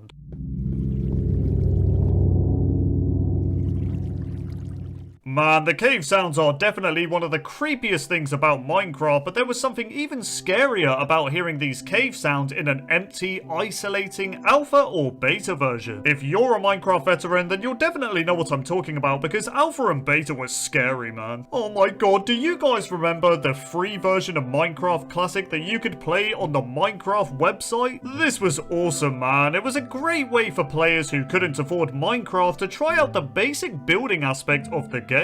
Or, you know, you could have been one of those players that just cracked Minecraft back then. But yeah, if you remember being able to play Minecraft Classic on the website, then you're definitely a veteran player. Do you guys remember back to a time where passive mobs would constantly spawn in your Minecraft world even after you've generated the nearby chunks? In Minecraft today, once a passive mob spawns within a specific chunk, no more animals will be able to spawn within that chunk. This leads to a lot of dead areas in your world that won't be able to spawn any new animals, which can be kind of annoying. This is why passive mobs in alpha and beta would always be spawning, because there was no cap on how many passive mobs could spawn within a chunk. So yeah, if you remember this, then you're definitely a veteran player. Back in the earlier days of Minecraft, players were able to open and close doors by punching them, whereas in Minecraft today, punching a door does, well, nothing. If you opened a door by punching it, then you are a veteran player. At one point in Minecraft, water was a bit dangerous. This was because players could take damage and die if the water was only 1 block high. Now, if you were one of those players that died in water back in the day, let me know in the comments because I know how it feels. Creepers in Minecraft used to be a lot scarier. This was because when they were about to explode, they would do this weird thing where they would strafe towards the player and then explode, which was just terrifying. In Minecraft today, when creepers explode, they just sort of stand there and accept their fate. So yeah, if you remember the old creeper movement, then you are a Minecraft veteran. If you guys remember when the Ender Dragon health bar said boss health instead of Ender Dragon, then you have been playing Minecraft for a long time. If you played Minecraft in the alpha and beta days, then you will remember how useless the Nether was. I'm not joking, all you could do was collect glowstone, get shot by ghasts, collect more glowstone, and then get shot by more ghasts. There were no Nether fortresses, no blazers, no wither skeletons, no piglins. I think you get the point, it was just boring. Do you guys remember when you could switch your tools while breaking a block to save on durability? Because I do. For example, you could be breaking some stone with your diamond pick and quickly switch to the wooden pick to save durability on your diamond one. It probably wasn't that efficient, but it was just a cool thing to do, I guess. If you remember when skeletons held their bows like this, then you are an old school player. I mean, it's no wonder skeletons had terrible aim back in the day, they're not even holding the bow properly. Back in the earlier days of Minecraft, villagers had a chance to generate with this iconic blacksmith structure.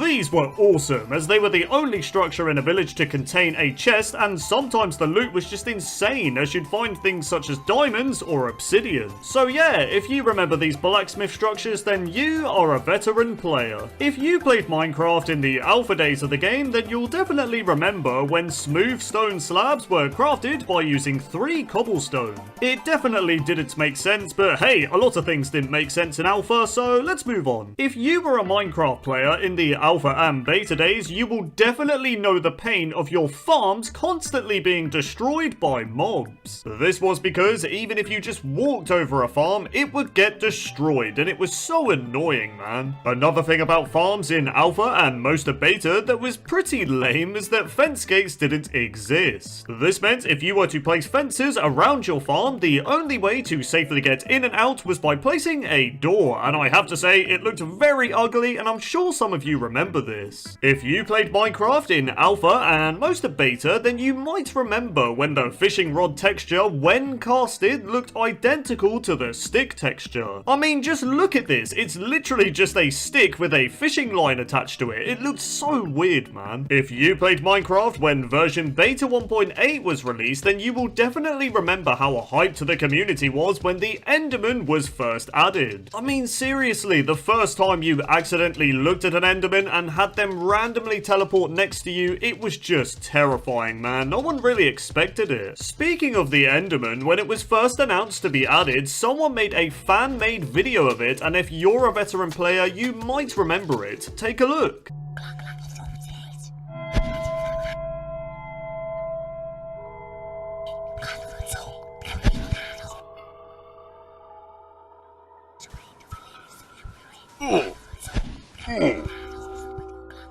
I remember this video scaring me so much when I first watched it, man. If you've been playing Minecraft long enough, you will know the pain of loading up an old world that you made in, let's say, 2013 and seeing your pet dogs just waiting there for your return. Minecraft dogs really are the most loyal pets you could ever have. I'm sorry I ever left, man. Anyways, moving on. The yellow flower. I know some of you remember this, and if you do remember it, you'll know this flower and the rose were the only two flowers to decorate your house back in the day. That's right, players had to work with what they had back then. We couldn't really decorate with much. If you remember when gunpowder was called sulfur, then congratulations, you are one of the veteran players of the Minecraft community. One thing that makes me really nostalgic about old versions of Minecraft is when the menu screen used to say mods and texture packs. I don't know, it's a weird thing to point out, but I think it's something only a veteran player can really appreciate. Texture packs were cool, man. Do you guys remember when the Minecraft music would continue to play when you saved and quit to the title screen? Because I do. Nowadays in Minecraft, if a song is playing and you pause the game or change your game mode, the music just stops playing, which I'm not really a fan of. I don't know, it was just nice to quit out of your world and still have a relaxing C418 song playing in the background.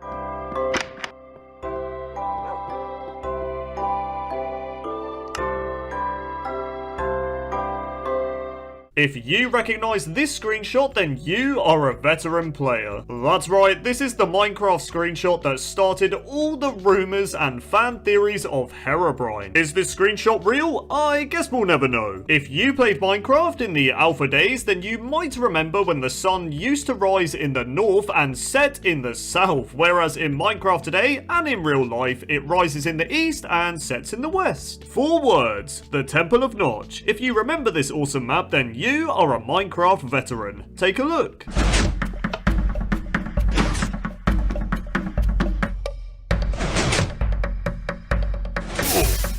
If you played Minecraft when dogs were first added, then you might remember when they were able to attack and kill you in peaceful mode. That's right guys, peaceful mode wasn't so peaceful for us veteran players, but we deserved it if we attacked a wolf anyway, so who really cares? Back in the earlier days of Minecraft, when you died in your world, the death screen would say game over instead of you died. I guess the game saying you died is a lot more fitting for when a stupid creeper blows you up, because yes Minecraft, you're right, I did die. I died a little inside. Anyways, moving on. Speaking of the game over screen, do you guys remember when the score number would say and E0? Because I do. Literally no one knew what it meant back in the day, so it was just sort of there, but yeah, if you remember it, then you're definitely a veteran player. If you guys remember when you could milk squids with a bucket in the early beta days of Minecraft, then you are a veteran player, because this feature wasn't around for very long, but when it was in the game, it was kind of weird, but kind of cool, I guess. The old zombie villager texture. I know some of you remember this, and if you do remember it, then you, my friend, are a Minecraft veteran. Back in the earlier days of Minecraft, there used to be no hunger bar in the game, which meant players regenerated their hearts by just simply eating food. It was a lot simpler back then, and if you remember this, then you are a veteran player. At one point in Minecraft, bows were quite overpowered because you could shoot them ridiculously fast and spam click arrows. It was insane. One thing I especially remember in the old days of Minecraft is when food didn't stack. It was one of the most annoying things in the game. I would remember having a full inventory of raw pork chops, and it was just so annoying. If you remember this door sound, you are a veteran Minecraft player.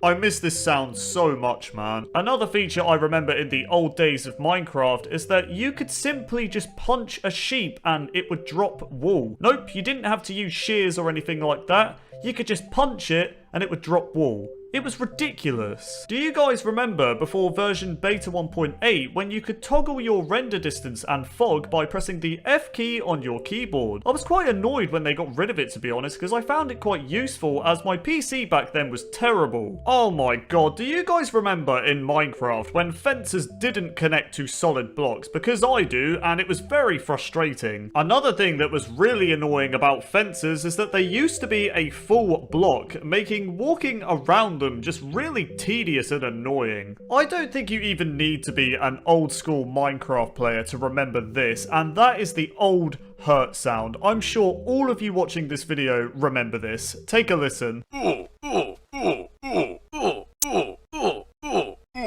It still makes me so sad to this day that they even removed this. I loved it so much.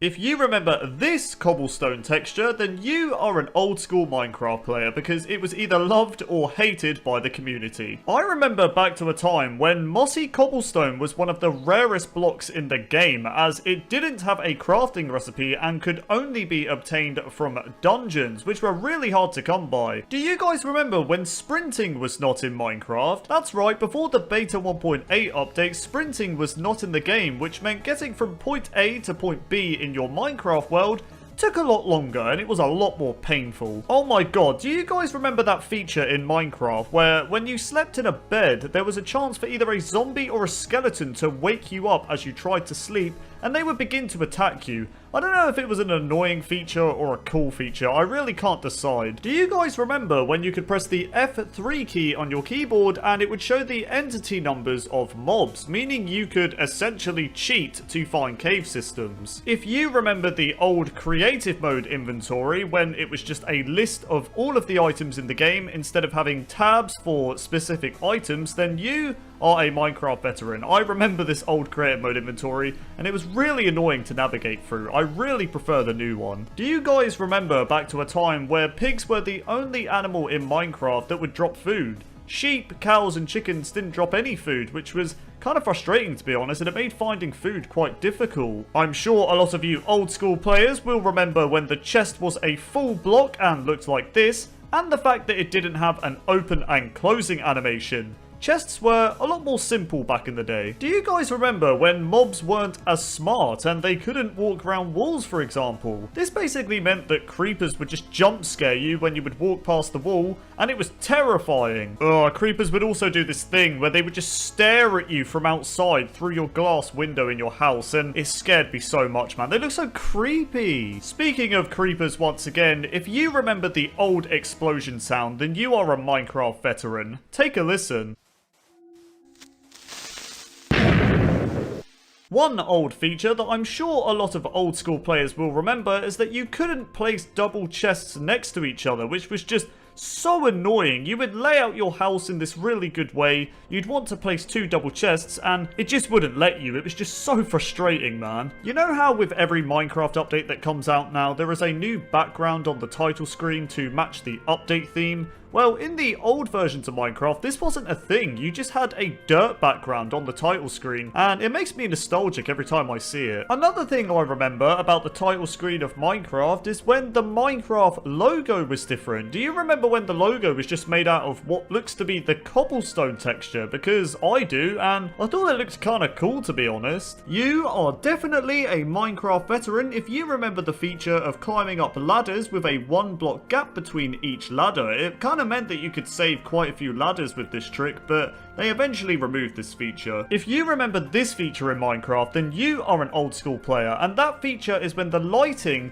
would change in stages when it was getting dark, and oh my god, it looked so scary just gradually watching the light change. Do you guys remember the old crafting recipe for fences? Because I still do it to this day. So in Minecraft today, fences are crafted with 2 sticks and 4 planks, but in older versions of Minecraft, they were crafted with 6 sticks. But I still do this crafting recipe to this day. I just can't get it out of my head. I always get the recipe wrong when trying to craft fences. You know how in Minecraft, where if you press F5 twice on your keyboard, you can see the front-facing part of your skin. It's a really cool feature. Well, in the old versions of Minecraft, you couldn't do this. You could only press F5 once and see the back of your skin, which was really depressing, to be honest, because I wanted to see what my skin looked like in full form, but I couldn't. Do you guys remember when you could only have 5 Minecraft worlds? It really meant that you had to make each world count, because there were only 5 world slots. Before creative mode and commands were even a thing in Minecraft, players back in the day had to rely on mods such as single player commands and too many items, which allowed you to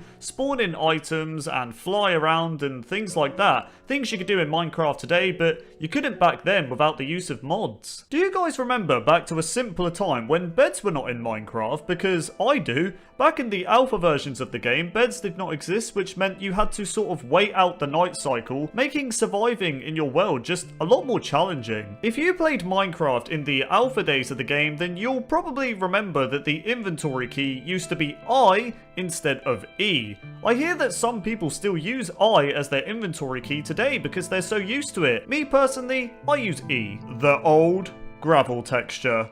I know some of you remember it. For some reason, back in the earlier days of Minecraft, zombies dropped feathers. I'm sure some of you remember this, and it was just a little bit weird, to be honest. I remember going out to kill zombies for feathers just so I could make arrows. Oh my god, I'm sure a lot of you Minecraft veterans will remember the world generation of the alpha and beta days of Minecraft. It looked absolutely insane. Some of the mountainous terrain you would get was just, it was mind-blowing. Just look at it. If you remember watching the Yogscast original survival series, then you are a Minecraft veteran. Take a look. Hooray, Minecraft. We've created a new server and we're going to show people how to play Minecraft, how to survive the first night. It's beautiful. Oh my god, it's terribly snowy.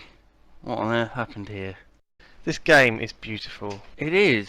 Made by a single man. Yeah. So this is it. This is the game. This is Minecraft. Surviving the first night.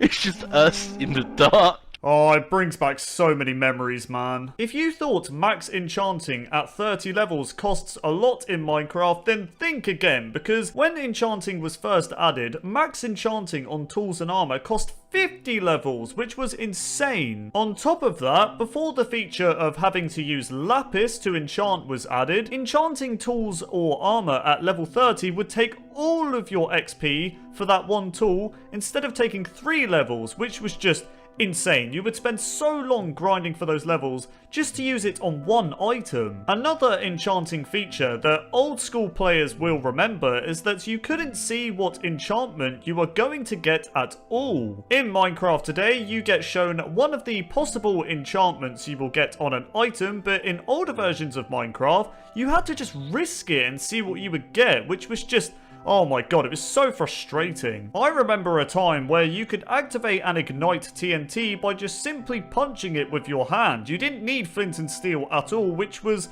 pretty awesome, not gonna lie. If you remember the infamous Minecraft seed Glacier, then you are a Minecraft veteran. It was basically a seed in the beta days of Minecraft that just gave you this awe-inspiring world generation. It looked absolutely fantastic. Just look at it. You should honestly go back to beta 1.7.3 and try out this seed, because seriously, you will be blown away at how amazing it looks. In Minecraft today, we have these things called advancements, where you basically complete little tasks in Minecraft. But do you guys remember when achievements were in the game? They were very similar to enchantments, but they were just a little bit different, and I will always remember these. Before beta 1.8, when the hunger bar was added into Minecraft, there was no eating animation in the game, so when you would consume a cooked pork chop, you'd simply just right click on it and boom, it would be gone. There would be no nom nom nomming on the item.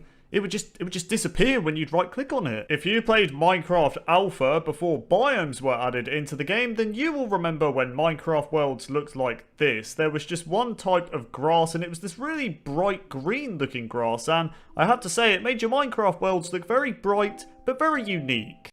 Do you guys remember this? When you or your friend died in Minecraft, their body would just disappear and die instead of having a death animation, which looked a bit weird, not gonna lie. Do you remember when village structures were added in beta 1.8, but no villagers were added to spawn yet, making the village itself very creepy and sort of empty? I remember playing the game and just encountering a village, but there was just nothing there. It was just really weird to be around it. Oh my god, another thing I remember is when mining the crafting table and the furnace took absolutely ages. You could use an axe on a crafting table, it would still take forever. Use a diamond pick on a furnace, it would still take forever. You probably don't even need to be a Minecraft veteran to remember this, but do you remember when you could spam click your sword? I'm sure a lot of you do, and a lot of people got mad when this was changed. Were you guys one of them? Let me know in the comments below. I'm sure some of you remember back to a time where fire in Minecraft used to spread insanely fast, so if you started a fire in your world,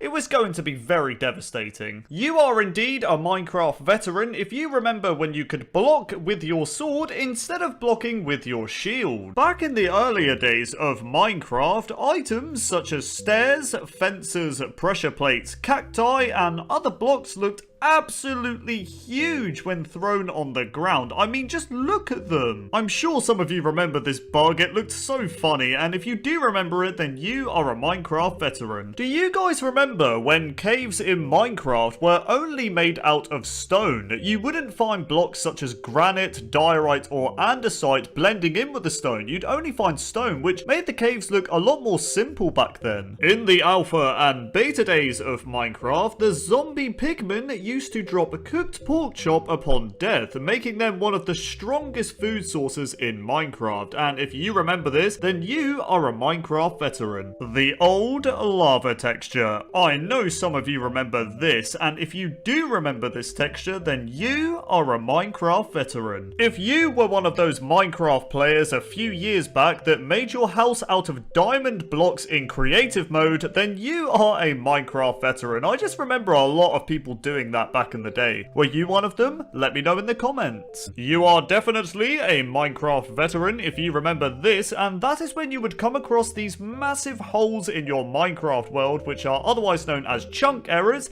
and they'd look like this. Oh my god, if you played Minecraft in the alpha days of the game, then you will remember how annoying this was, and that was when leaves didn't decay after you broke a tree. It was so frustrating. You know, you'd just be chopping down a bunch of trees in your world, and then you'd notice that all the leaves from that tree aren't disappearing because they wouldn't decay unless you manually broke them yourself. Back in the earlier days of Minecraft, there was a time where the infamous enchanted golden apple had a crafting recipe. That's right, the enchanted golden apple, or the notch apple, could be crafted with 8 gold blocks and 1 apple, which some considered to be quite overpowered due to the effects of the apple giving the player. This resulted in the crafting recipe for the enchanted golden apple to be removed in the 1.9 combat update in 2015. You can still find enchanted golden apples in your Minecraft world, but they are extremely rare and can only be found in structures such as dungeons and mineshafts. But with all that said, if you remember the crafting recipe for the notch apple, then you are a Minecraft veteran. Oh my god, do you guys remember when creative mode was first added in beta 1.8 and mobs could attack you? It was the most annoying thing ever. I'd be building my house in creative mode, you know, peacefully, and a creeper would just come up to me and blow it up. Do you guys remember when you couldn't toggle your brightness in Minecraft? Because I do. This resulted in cave systems back in the day being extremely hard to see in. If you didn't have any torches,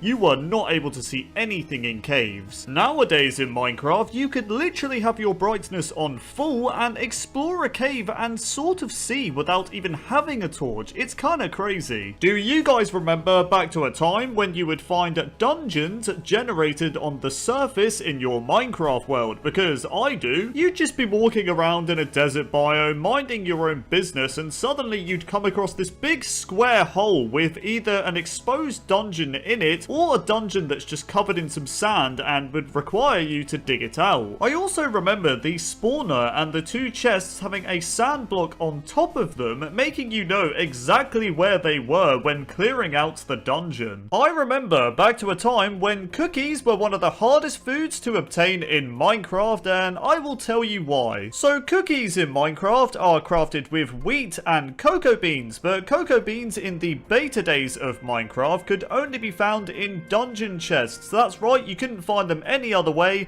making them extremely hard to find. It wasn't until version release 1.3 where cocoa pods were added to spawn on jungle trees, making cocoa beans a bit easier to find and cookies a bit easier to craft. But yeah, if you remember how rare cookies were in the beta days of Minecraft, then you are a Minecraft veteran. In the beta days of Minecraft, bone meal was extremely overpowered, as using it on trees or wheat farms, for example, would grow them instantly instead of growing it in stages. This resulted in bone meal being significantly nerfed in version 1.5, as you now have to grow the tree, for example, in stages. But yeah, if you remember the old bone meal where it instantly grew a tree, then you are a Minecraft veteran. At one point in Minecraft's development, there was a bug that existed in the game where wooden slabs could only be broken if they were broken by a pickaxe. That's right, axes didn't work, you couldn't use your fist or anything, you had to use a pickaxe, and it was very strange. And if you remember this,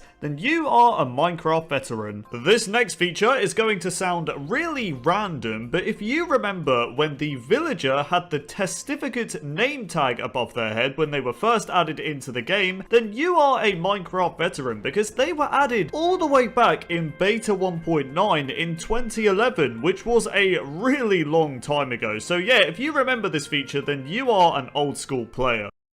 Do you guys remember back to a time when finding diamonds in Minecraft was considered to be the end game, as there wasn't really much to do after finding them? That's right, we are talking back to a time when there wasn't enchanting for your tools, and there wasn't any abandoned mine shafts to explore, and there even wasn't the ender dragon to fight. All you could really do was go mining to find diamonds or build. It was very simple back then, but it was very beautiful. I might be one of the only players that remembers this, but do you guys remember when the stars that appear at night in Minecraft looked different in the old versions of Minecraft? So here is how the stars look in the old versions of Minecraft, and as you can see, they are absolutely massive compared to how the stars look today, because the stars in Minecraft today look a bit more realistic and slightly smaller and a bit brighter. But yeah, if you remember this, then you are a Minecraft veteran. Do you guys remember back to a simpler time when there wasn't a recipe book in Minecraft to help you craft items in the game? Because I do. I remember not knowing how to craft something, and it really bothered me that I had to just Google it, because you didn't get any help in the game. You had to figure out how to craft things for yourself, and I kind of liked that challenge, to be honest. Creative mode was added into Minecraft in version beta 1.8 in 2011. In beta 1.8, when you made a creative world, you would always spawn with a bunch of blocks in your hotbar, which I found kind of annoying, to be honest, because I'd always just swap them out for different items. Now, if you remember this, then you are a Minecraft veteran. Oh my god, do you guys remember back to a time when the max build height in Minecraft was 128 blocks? Because I do. I remember building up to the build height back in the day and seeing the clouds being level with me, which was really weird. Now the build height in Minecraft is 256, so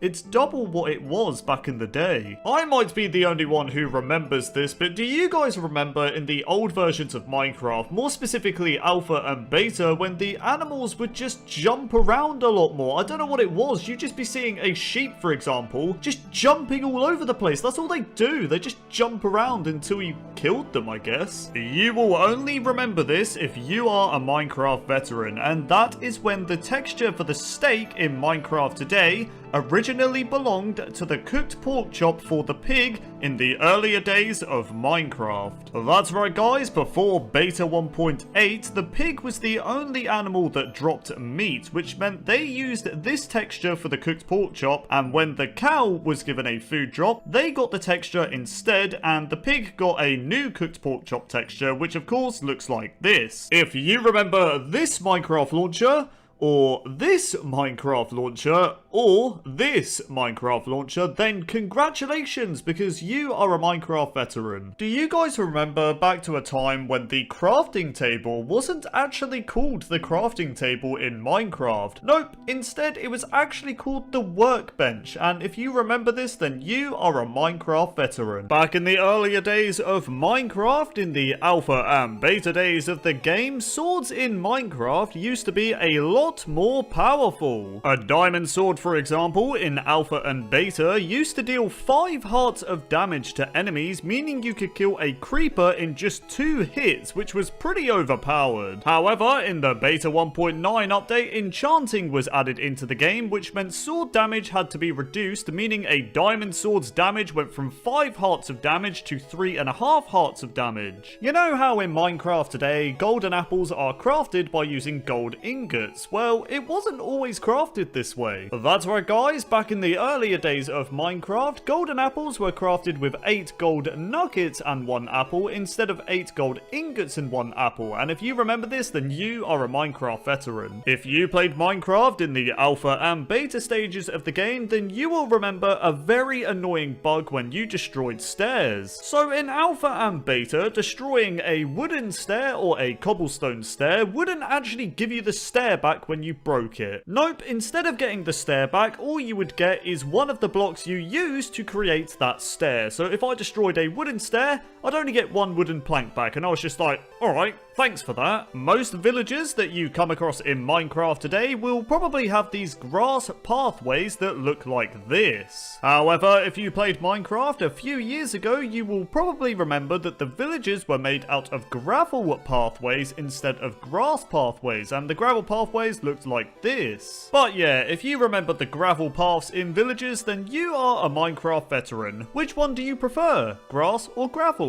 Let me know in the comments. Do you guys remember when the texture for wooden stairs and cobblestone stairs in the inventory looked like this? What on earth is this? They don't even look like stairs. Anyways, moving on. Do you guys remember back to a time when you couldn't shift-click items when transporting them from your inventory into a chest? Because I do. For example, if you wanted to move your diamonds, wood, and food over to a chest, you just have to slowly drag them over to the chest, which took a very long time, but that's just how things were back then. It was much more simple. Nowadays in Minecraft, you can just simply shift-click any item you want and it will instantly move over to the chest, and I love this feature so much. I'm so glad they added it into the game. Back in the earlier days of Minecraft, the desert temple used to be made out of wool instead of terracotta, and if you remember this, then you are a Minecraft veteran. The reason why I remember it so well is that I would always take the wool from the desert temple so I could make a bed on my first night. If you played Minecraft creative mode when it was first added in version beta 1.8, then you might be aware of a bug that existed at the time where you could hit mobs with your sword from a very long distance. I mean, look, I'm killing all of these mobs from so far away. How is this even possible? But yeah, if you remember this weird little bug, then you are a Minecraft veteran. If you played Minecraft in versions 1.7 and 1.8, then you might remember the super secret settings button that could be found in the options menu. Now, the super secret settings, when clicked, would switch between a bunch of different different shader effects, which looked very, very cool in my opinion, and I was very sad when they removed this feature, to be honest. If you played Minecraft before the addition of corner stairs and upside down stairs, then you are a Minecraft veteran. You know, you'd be building your wooden house in Minecraft and you could only place stairs in one type of way, making your builds look a lot more simple back in the day, and I'm sure a lot of you remember this. But then, in version release 1.2 and 1.3, you could now place stairs upside down and connect them on corners, adding a lot more detail to your Minecraft builds. If you remember this Mojang logo,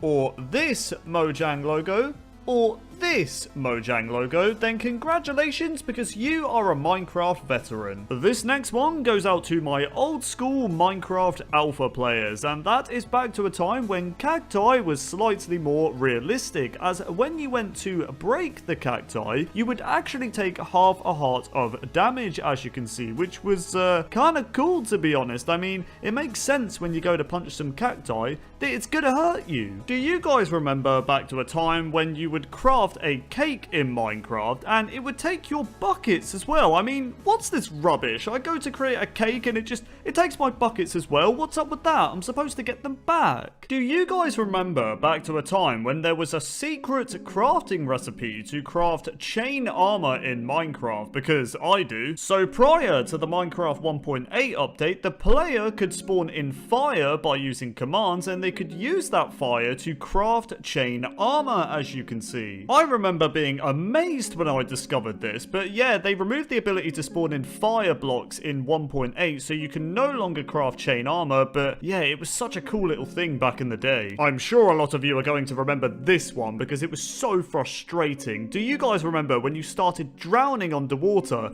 that it would actually pull you down as you were drowning, so it would be so hard to swim back up, and it would just pretty much kill you. It was so... oh my god, it was so annoying. I'm getting bad memories of this just thinking about it. I died so many times. If you played Minecraft multiplayer in the earlier days of Minecraft with your friends, then you might remember when you encountered a dungeon that the spawner would always have a pig inside of it instead of the corresponding mob it was supposed to spawn. So say for example you found a zombie spawner, it would just have a pig inside of it instead, which was very strange. I think we can all agree that when you could block with your sword, that crouching and blocking with a sword to another player was just a sign of peace, and that you didn't want to attack or anything like that. It was just a sign of being nice, and I really miss doing this on servers, man. This next one is so nostalgic to me, and if you remember it, then you are a Minecraft veteran, and that is the old water sound. The old sound when you would splash around in the water, or land in the water, or anything like that. Take a listen.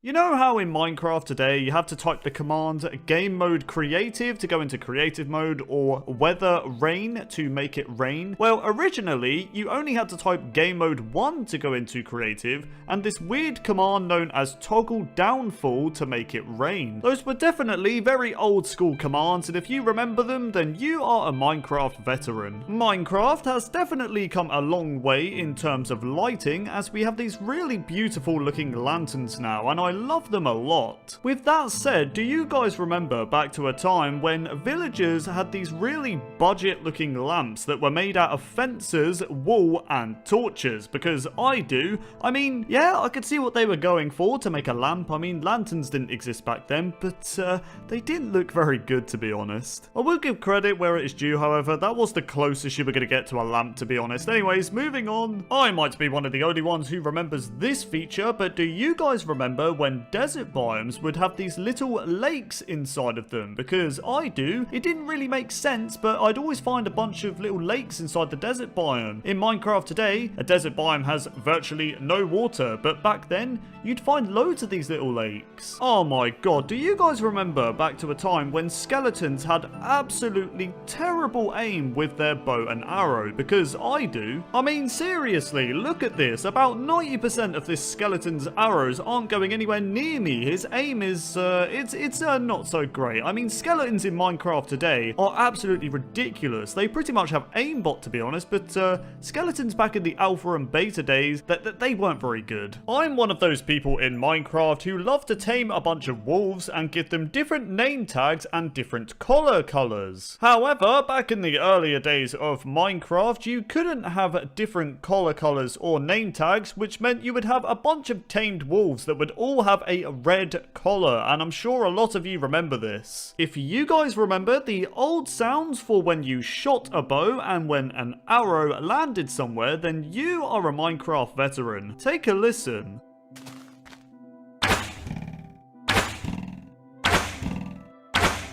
Back in the earlier days of Minecraft, players were able to eat food even if their health bar was full. This was a funny way to troll your friends, as they could be in need of food and you could just eat it right in front of them while flexing that your health was full. I was the worst, man. Anyways, moving on. If players spawned in items such as beds, doors, and sugarcane, they would look really weird in the inventory. I mean, come on, is this supposed to be a door? What even is this, man? But it gets even worse, as back in the day, if you place these spawned in doors, it would only place half the door. Like, what? Same with the bed. If you place the spawned in variant, it would only place half of it, making it just useless. I mean, who's gonna sleep on a bed that looks like this? I don't even know what else to say, man, but if you remember these, then you're definitely a veteran player. Sunsets in Minecraft are just beautiful. I mean, just look at that sky. However, if you played Minecraft in the alpha days, then you might remember when the sky didn't change colour when the sun would rise and set. It looks so weird, man, I just can't unsee it. The old texture for diamonds. Now, the diamond texture wasn't even changed that long ago, but when I look at the old diamonds, I get so nostalgic, man. I mean, I think back to when I first found diamonds in the beta days and how happy I was. So yeah, the original diamond texture will always be the diamonds I know and love. Back in the earlier days of Minecraft Pocket Edition, a block known as the Nether reactor core was in the game. So the Nether reactor was a player-built structure that when activated would spawn a giant tower that was entirely made of netherite. Inside said structure, you would find nether-related blocks such as glowstone dust, nether quartz, and more. Zombie pigmen would also spawn and automatically become hostile towards the player. The nether reactor essentially acted as a substitute for the real nether dimension due to it not being able to be added into Pocket Edition.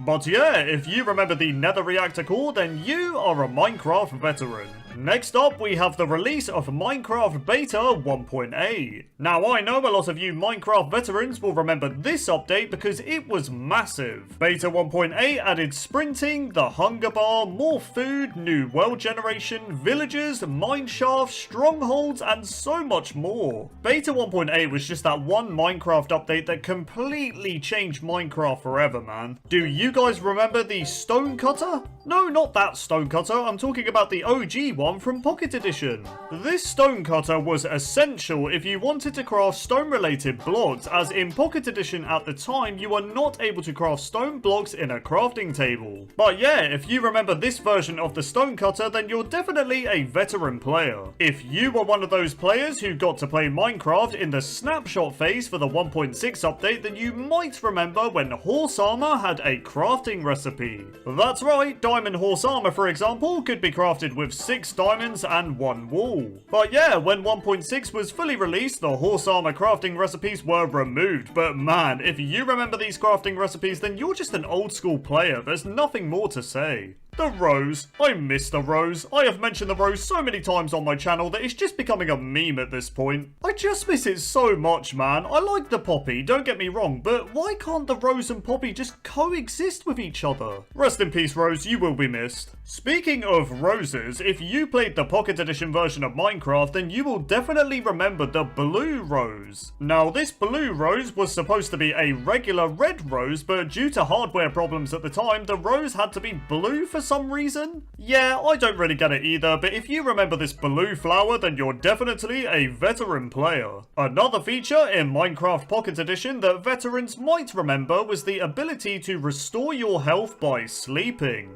That's right, in the alpha versions of Pocket Edition, players could regenerate their health by sleeping in a bed, which was quite a unique feature if you ask me. But yeah, if you remember this, then let me know. If you played Minecraft in 2011, then you will definitely remember the Aether mod. Now, the Aether mod essentially added a new dimension called the Aether, which was described as being the opposite counterpart to the Nether. The only way to get to the dimension was by creating this iconic glowstone portal, which I'm sure a lot of you are familiar with.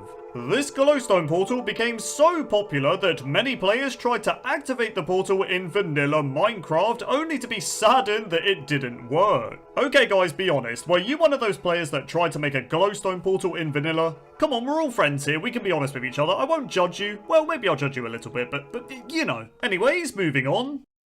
The original Minecraft trailer. Released on December 6th, 2011, the original trailer for Minecraft now has over 150 million views, and man, every time I go back and watch it, I get so much nostalgia. Take a look. Let's go to a place where everything is made of blocks, where the only limit is your imagination. Let's go wherever you want to go. Climb the tallest mountains. Venture down to the darkest caves. Build anything you want. Day or night, rain or shine. 'Cause this is the most significant sandbox you'll ever set foot in. It's so beautiful, man. It gets me every time. If you played Minecraft during the alpha phase, then you'll definitely remember the play tutorial world button that you could never even select and play. That's right, for some reason the tutorial button was always grayed out, which made it quite mysterious, but I also found it really annoying because I wanted to see what it looked like. I mean, come on man, Minecraft console players had many tutorial worlds. This leads me to talking about the tutorial worlds on the Minecraft console edition. So if you were a veteran player for the console edition, you'll definitely remember the very first tutorial world from Title Update 1. This world included a tutorial section, 2 villages, a lighthouse structure, and the infamous castle with a library. And let's not forget that huge iconic Minecraft logo seen from above. It's just beautiful, man. The next tutorial world veterans will remember is the world from Title Update 3. Now, this tutorial world is very similar to the TU1 tutorial world, except it included additional secrets. These secrets include a lever on the Minecraft world logo that would reveal a Nether portal, as well as having an underwater glowstone tunnel by the castle that would lead to a chest containing diamond tools and armor. Next up, veteran players are sure to remember the tutorial world for Title Update 5. Now, the TU5 world added a tutorial for sprinting and eating, since they were both added in this version of Minecraft. You'd also get 3 villages, a mountain fortress, and best of all, the music disc quest. This quest pretty much allowed players to search the world for 12 different chests that would each contain a different music disc. But yeah, those are some of the tutorial worlds that were on console edition, but if you want a video on the rest of them, then let me know in the comments. If you played Minecraft in the beta days, then you might remember when the lighting on animals would just sort of bug out when they were swimming around in water. For example, these pigs are bobbing up and down in the water, but their texture keeps changing to a darker shade, which looked very interesting. The old sounds for rain. If you're a veteran player, then you're sure to remember the old sounds for rain, as it was just ear-piercingly loud, man. Take a listen and prepare your ears. Next up, I'm going to be showing some Minecraft seeds that veteran players will most definitely remember. The first seed we have on our list is an infamous seed that only worked in Minecraft versions 1.7 and 1.8. Now, the seed I'm talking about is seed number 4. So upon creating the world with seed number 4, you'll be greeted by a small island containing lots of trees, some sheep, and a single cave entrance. Now, if you enter the cave entrance, you'll instantly be greeted by a stronghold structure structure that also has the end portal nearby. This pretty much meant you had a really cool survival island seed containing only a stronghold, giving the player a very unique challenge back in the day. Anyways, if you remember seed number 4, then you're definitely a veteran player. The next seed veteran players might remember was a seed that allowed you to have 15 diamonds at your spawn point. So the seed is just a bunch of numbers and it only works from version 1.2 to 1.5. Upon creating the world, you'll be greeted by a jungle biome with a desert biome right next to it. Travel about 100 blocks from spawn and you'll quickly come across a desert temple and a desert village. The desert temple chest contained a generous 6 diamonds, but it got even better than that.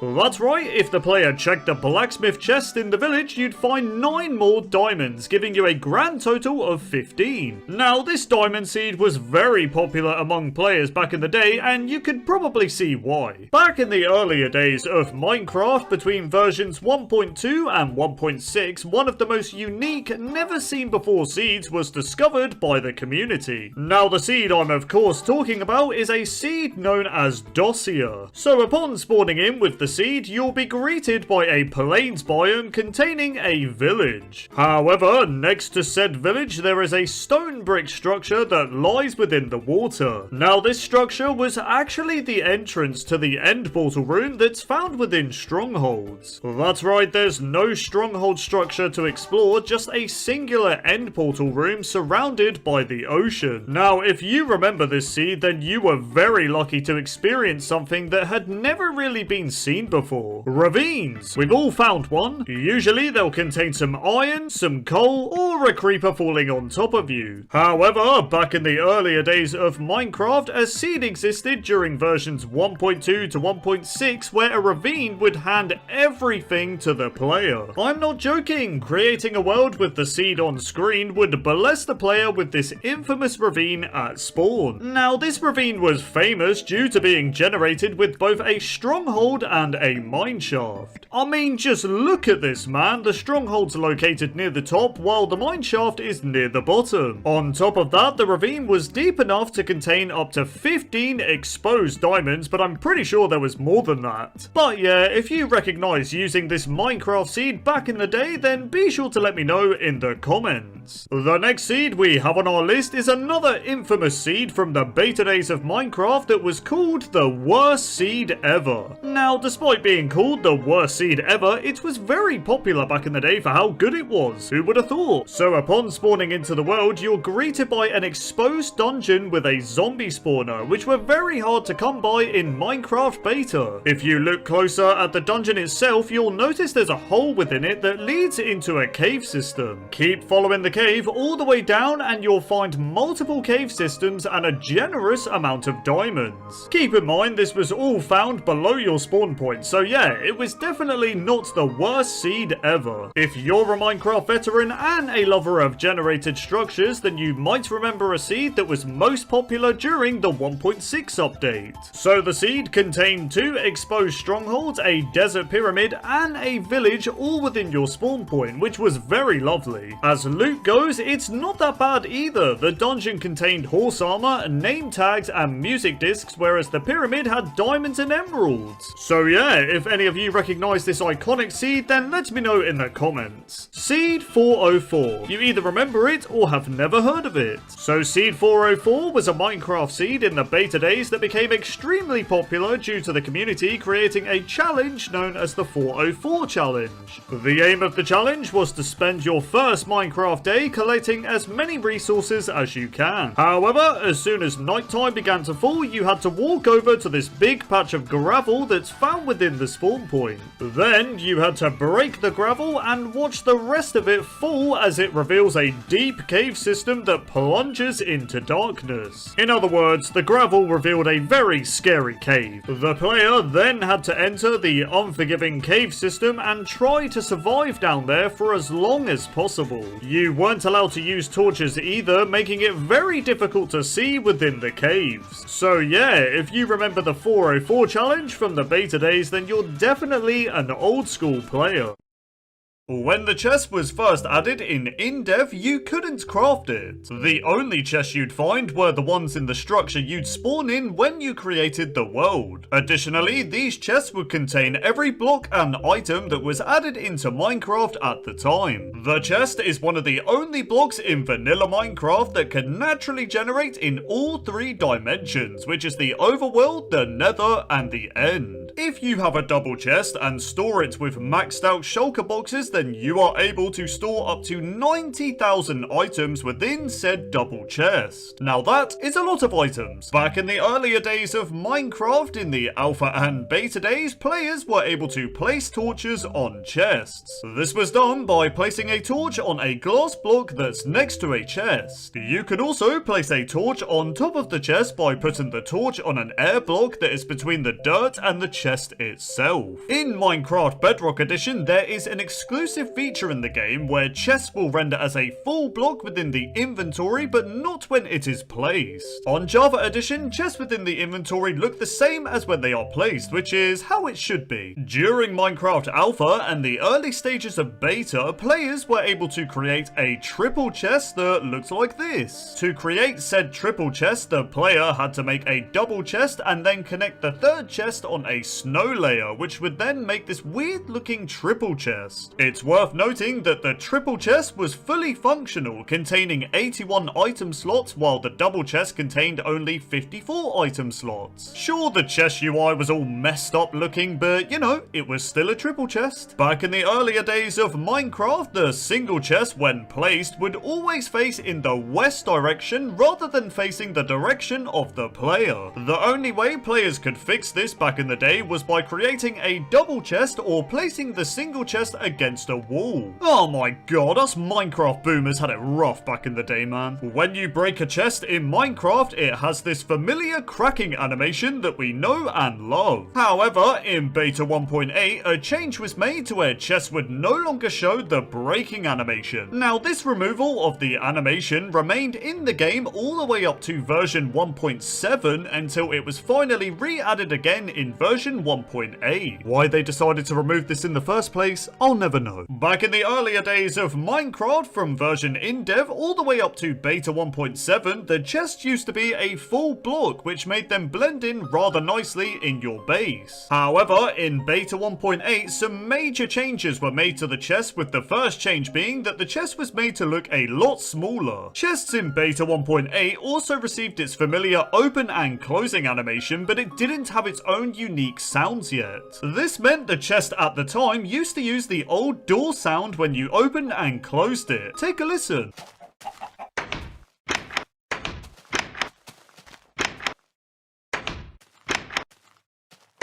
Oh my god, these old sounds are so nostalgic, man. I could cry. Another weird thing about chests in beta 1.8 is that the player held the chest in a very strange way. As you can see, the chest when held was shown at a different angle to other blocks, which looked really weird. Additionally, in third person, the chest when held wasn't even being held properly. I mean, just look at this. On top of this, when the chest was thrown on the floor, it rotated in a really odd way. This was because it rotated around one of its corners instead of rotating in the center like other blocks. Chests are able to generate in a total of 16 different structures in Minecraft. That's right, nearly every structure in Minecraft will have a chest. Speaking of chests in structures, the rarest item you can find within a chest in vanilla Minecraft is the enchanted golden apple. However, the rarity of the enchanted golden apple varies across each structure, with the rarest being the mineshaft chest only having a 0.014% chance of spawning. So yeah, if you find a mineshaft chest with a notch apple in it, you are extremely lucky. On April Fool's Day in 2011, Mojang added a unique chest in version beta 1.4 that was known as the locked chest. This chest would naturally generate in a random location within each new chunk of your world, and the chest couldn't be broken by anything apart from explosions. If you try to open the locked chest, a message would appear stating that you needed a Steve Co supply crate key to open it and that you could purchase one at the Minecraft store. Clicking the Go to Store button would bring the player to an April Fool's shop page on the Minecraft website, which then allowed you to add all these fake items to a cart.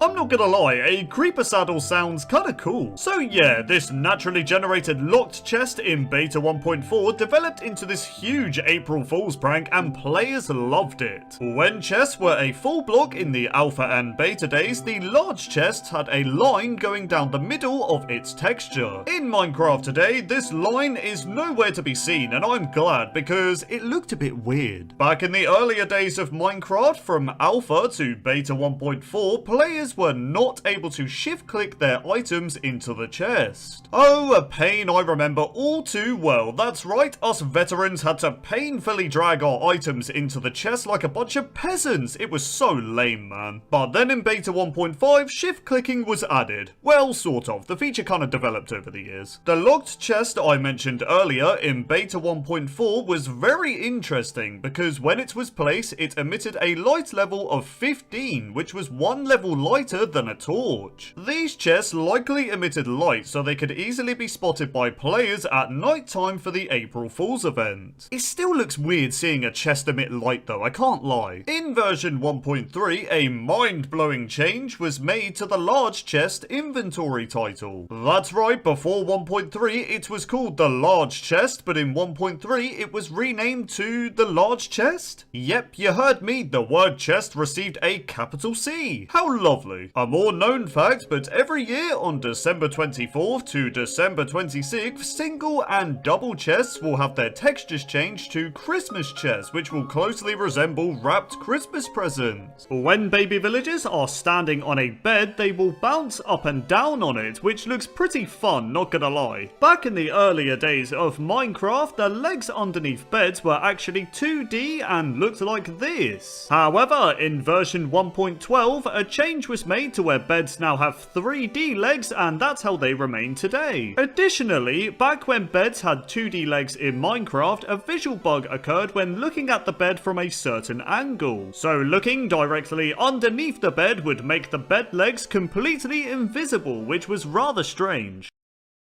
Placing a bed by using the set block command in Minecraft will only place half of the bed, which is a bit weird. Well, not really, to be honest. This only happens because the bed is 2 blocks long. In older versions of Minecraft on multiplayer servers, you were able to teleport another player while they were sleeping, and they'd still be in the sleeping position when you teleported them, which looked pretty funny. In Minecraft today, you can still teleport another player while they're sleeping, but they'll instead be woken up instantly, which I'm sure they'll find very annoying for disturbing them. I'm sorry, man, it was an accident, please. If the player places a bed on ice, then the bed itself becomes slippery as if you were walking on the ice itself. Turning a zombie villager into a normal villager by using a golden apple and a splash potion of weakness takes roughly 3 to 5 minutes. However, placing a bed next to the zombie villager while it's in the curing phase will actually speed up the process. In Minecraft, there is a strange glitch in the game when it comes to beds. So, if you place a minecart next to a bed like so and then sleep in the bed, you'll for some reason end up floating in the sleeping position next to the bed itself. I guess that minecart doesn't want you sleeping in the bed. Before coloured beds were added into Minecraft in version 1.12, there were quite a few ways to craft the OG red bed. That's right, there were 3,456 different ways to craft a bed by using all of the wool and wooden plank combinations, which is insane. The feature of beds exploding in the Nether was added because Minecraft creator Notch only wanted beds to work as a respawn point in the overworld. Honestly, that just translates to Notch wanting to troll the whole Minecraft community, and boy did he do it.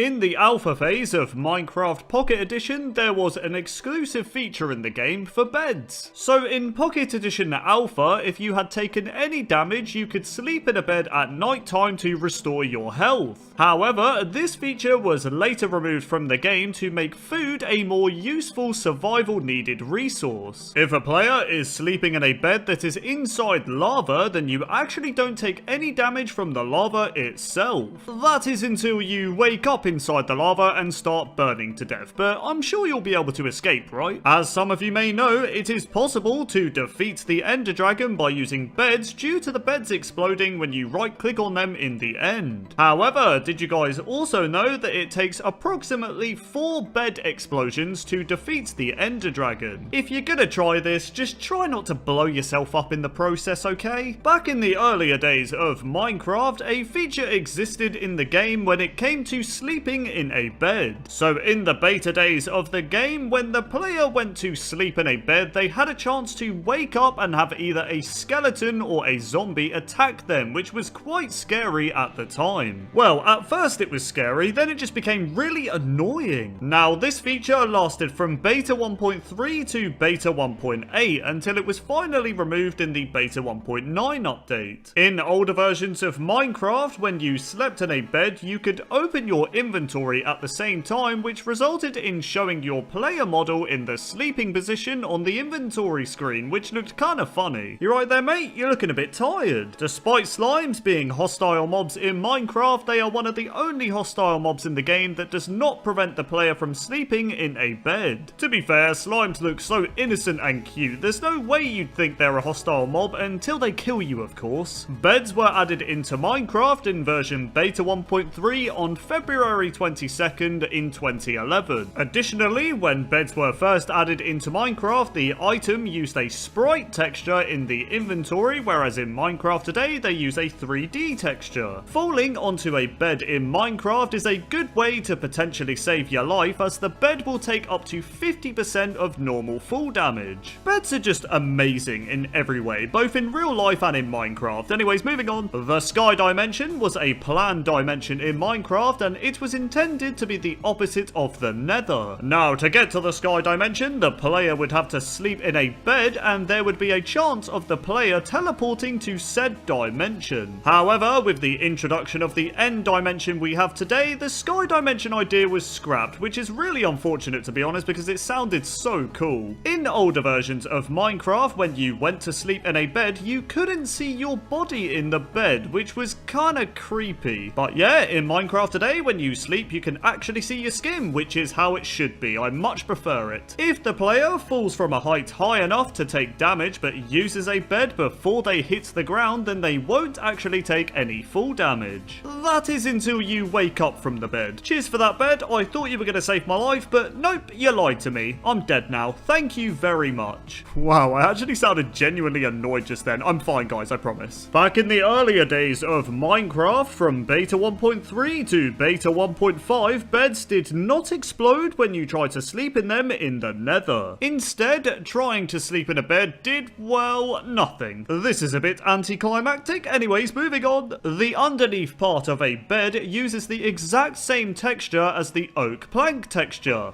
See? A more known fact, but it is possible to sleep in a bed during the daytime if there is a thunderstorm. In Minecraft Bedrock Edition, the inventory textures for beds are actually using the old 2D sprite textures, which look like this. On Java Edition, however, beds use 3D inventory textures, which look like this. Another difference in Minecraft Bedrock Edition is the animation when you sleep in a bed. On Bedrock Edition, when you sleep in a bed, the animation starts with you looking up in the sky, and then you slowly tilt your heads towards the player's point of view. On Java Edition, however, it's not as cool, because when you sleep in a bed, you just instantly look at your player's legs. The villager was added into Minecraft in version beta 1.9 on September 22nd, 2011. When villagers were first added, they had no sounds and had a testificate name tag above their head to indicate that they were still in the testing phase. On top of this, villagers in 2011 2011 had the same mob AI as pigs, meaning they always just walked around aimlessly, which looked pretty funny. At the time of me making this video, there are a total of 105 unique villager skins in Minecraft, which is more than I thought. You are actually able to give villagers armor, which is very useful if you want to protect them. This is done by placing the armor in a dispenser and then dispensing the armor onto a nearby villager. Now, the armor itself won't be visually visible, but it will work as intended. Zombies hate villagers so much that they are still able to track and hunt down a villager that's under the invisibility effect. I mean, you have to give the zombie credit, it's quite smart. At sunset, most villagers in Minecraft will lay down in the nearest bed and remain there until morning. However, the green nitwit villager will stay up later before sleeping and also wake up later in the morning. That sounds a lot like me. Anyways, moving on. If you look closely at the fisherman villager, you'll notice that it has a fish on it. Oh really, Anthony? We never would have guessed, mate. So the fish you see on the fisherman villager is actually the old texture for the raw fish item. Now, this villager fish texture was intentionally done by Mojang as a nice little callback to the original fish texture we had in Minecraft. So we all know that we use emeralds as a currency to trade with villagers in Minecraft, but this wasn't always the case. That's right, when villager trading was first being developed, Mojang originally planned to add ruby ore and rubies into Minecraft as a currency to trade with villagers.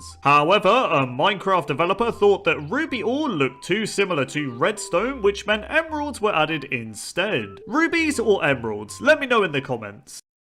Back in the earlier days of Minecraft, zombie villagers used to use the exact same skin as regular zombies. The only difference is that they of course had the zombie villager head instead of a normal zombie, but yeah, if you remember the old zombie villager skin, then you are a Minecraft veteran. In Minecraft Bedrock Edition, something very strange can happen with the villagers when they're sitting in a boat. So if the villager uses a nearby bed while they're in the boat, they'll be put in the sleeping position while still remaining in said boat. Yep, that's right guys, the villager is sleeping inside the boat. It looks quite comfy to be honest. Anyways, moving on. Villagers are one of the only mobs in Minecraft that do not visually sit down when they're sitting in a boat or minecart. But as you can see, illager mobs and zombie villagers will sit down. I guess villagers just love standing. Before the addition of villagers in beta 1.9, Minecraft creator Notch originally planned for village structures to be populated by pigmen, which I guess were these pig-like villagers and looked like this. Do you guys prefer the pigmen or the villagers we have now? Let me know in the comment. In Minecraft, baby villagers are the only baby mob in the game that doesn't have a large adult-sized head compared to the body. However, mobs such as baby wolves, baby pigs, baby cows, and all the other baby mobs use the same head size as an adult mob, making their heads appear much bigger than their body. Unlike the player, villagers in Minecraft are able to sleep in beds in the Nether and the End.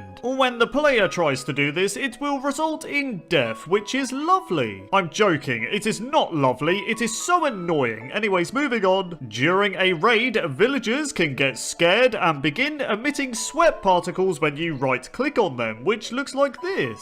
It's okay, villager, don't be scared, mate. The cleric villager that spawns in the Plains village actually wears a robe that has a certain mob on the back. That's right guys, this cleric villager is repping the creeper face robe. The appearance and concept of villagers were actually inspired by the shopkeepers from the 1993 game known as Dungeon Master 2. So we all know that villagers are able to open doors, but for some reason they cannot open trapdoors or fence gates. You okay there, villager? You're looking a bit stuck. Villagers in Minecraft are also able to climb ladders, as you can see. However, they do not recognize the ladders as paths and don't climb them deliberately, but hey, they can still climb them. On April Fool's Day 2014, Mojang announced that villagers had taken over Minecraft, and they were not joking. Well, actually they were joking since it was April Fool's Day, but you know what I mean. Anyways, on April Fool's Day 2014, everyone's skin on Minecraft was changed to a villager skin, and here's a screenshot of how it looked on a server. server. Turning a zombie villager back into a normal villager with a golden apple and splash potion of weakness takes roughly 3 to 5 minutes. However, if you place a bed next to the zombie villager while it's in the curing phase, it will speed up the transition process. Another block that speeds up the zombie villager curing time are iron bars. That's right, if you place some iron bars around the zombie villager, it will too speed up the cure time. In Minecraft, if an iron golem and baby villager are present, there is a small chance the iron golem will hold out a poppy for the baby villager, which is very lovely. Now, this wholesome Minecraft feature is actually a reference to the 1986 Japanese animated movie that is known as Laputa Castle in the Sky. The green nitwit villager in Minecraft used to be called the generic villager. I much prefer the name nitwit because man, these guys are nitwits. Sorry mate, only joking. Well, not really. If the player defeats a raid, then you'll be granted with the Hero of the Village status effect. Now, when the player has said status effect, baby villagers will give the player a poppy as a thank you for saving the villagers, which is very wholesome. In the afternoon of a Minecraft day, all adult villagers apart from the nitwits will gather at the village bell for a town meeting, which is a very nice attention to detail. In the artwork for the Minecraft 1.6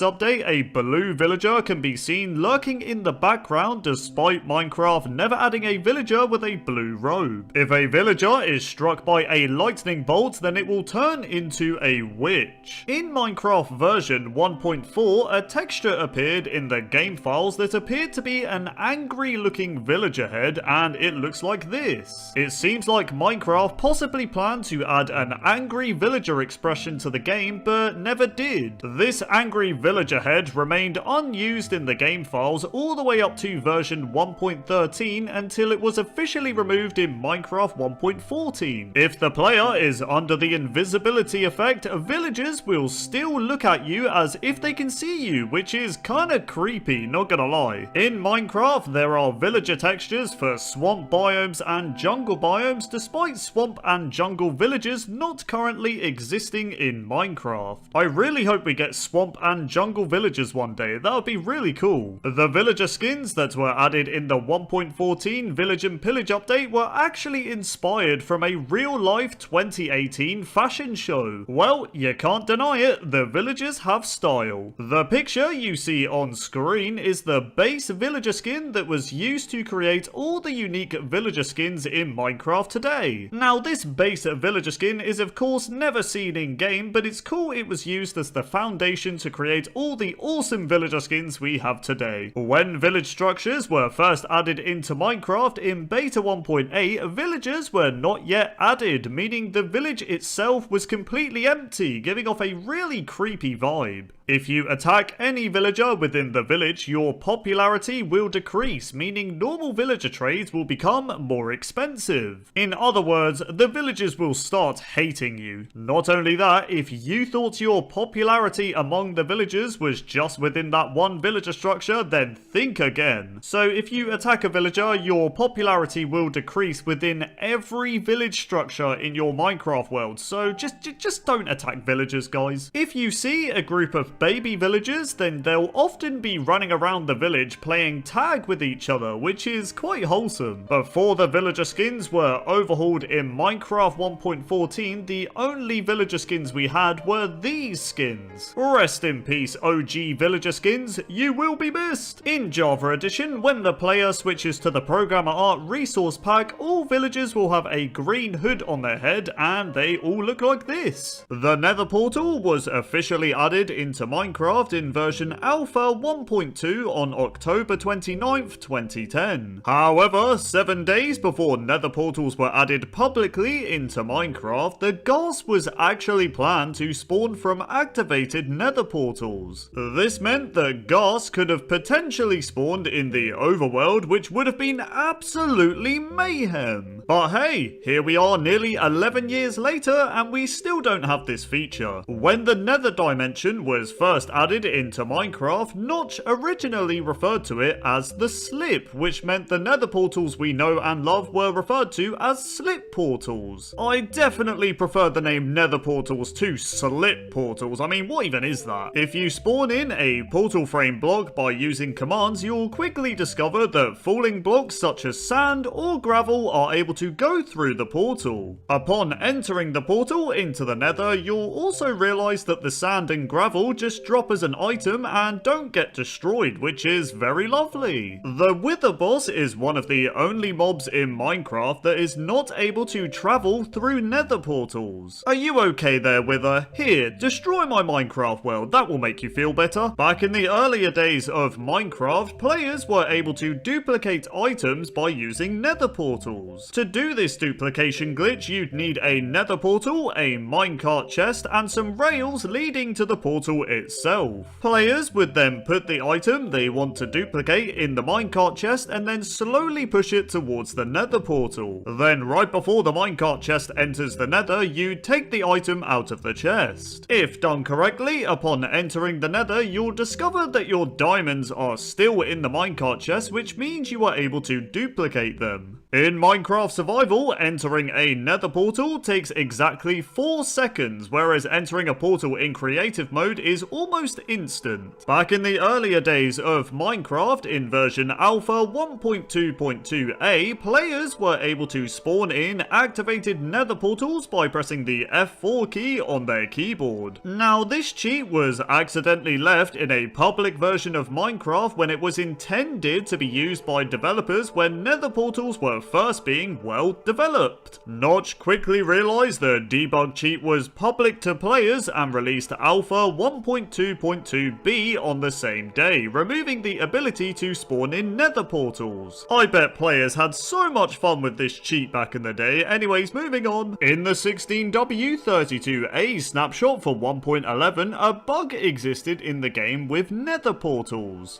That's right, in said snapshot, if the player used a fishing rod and let the bobber go through a Nether portal, then it would crash the game for some reason. Yep, that's right, if you want to crash your game in this version, then just use a fishing rod on a Nether portal.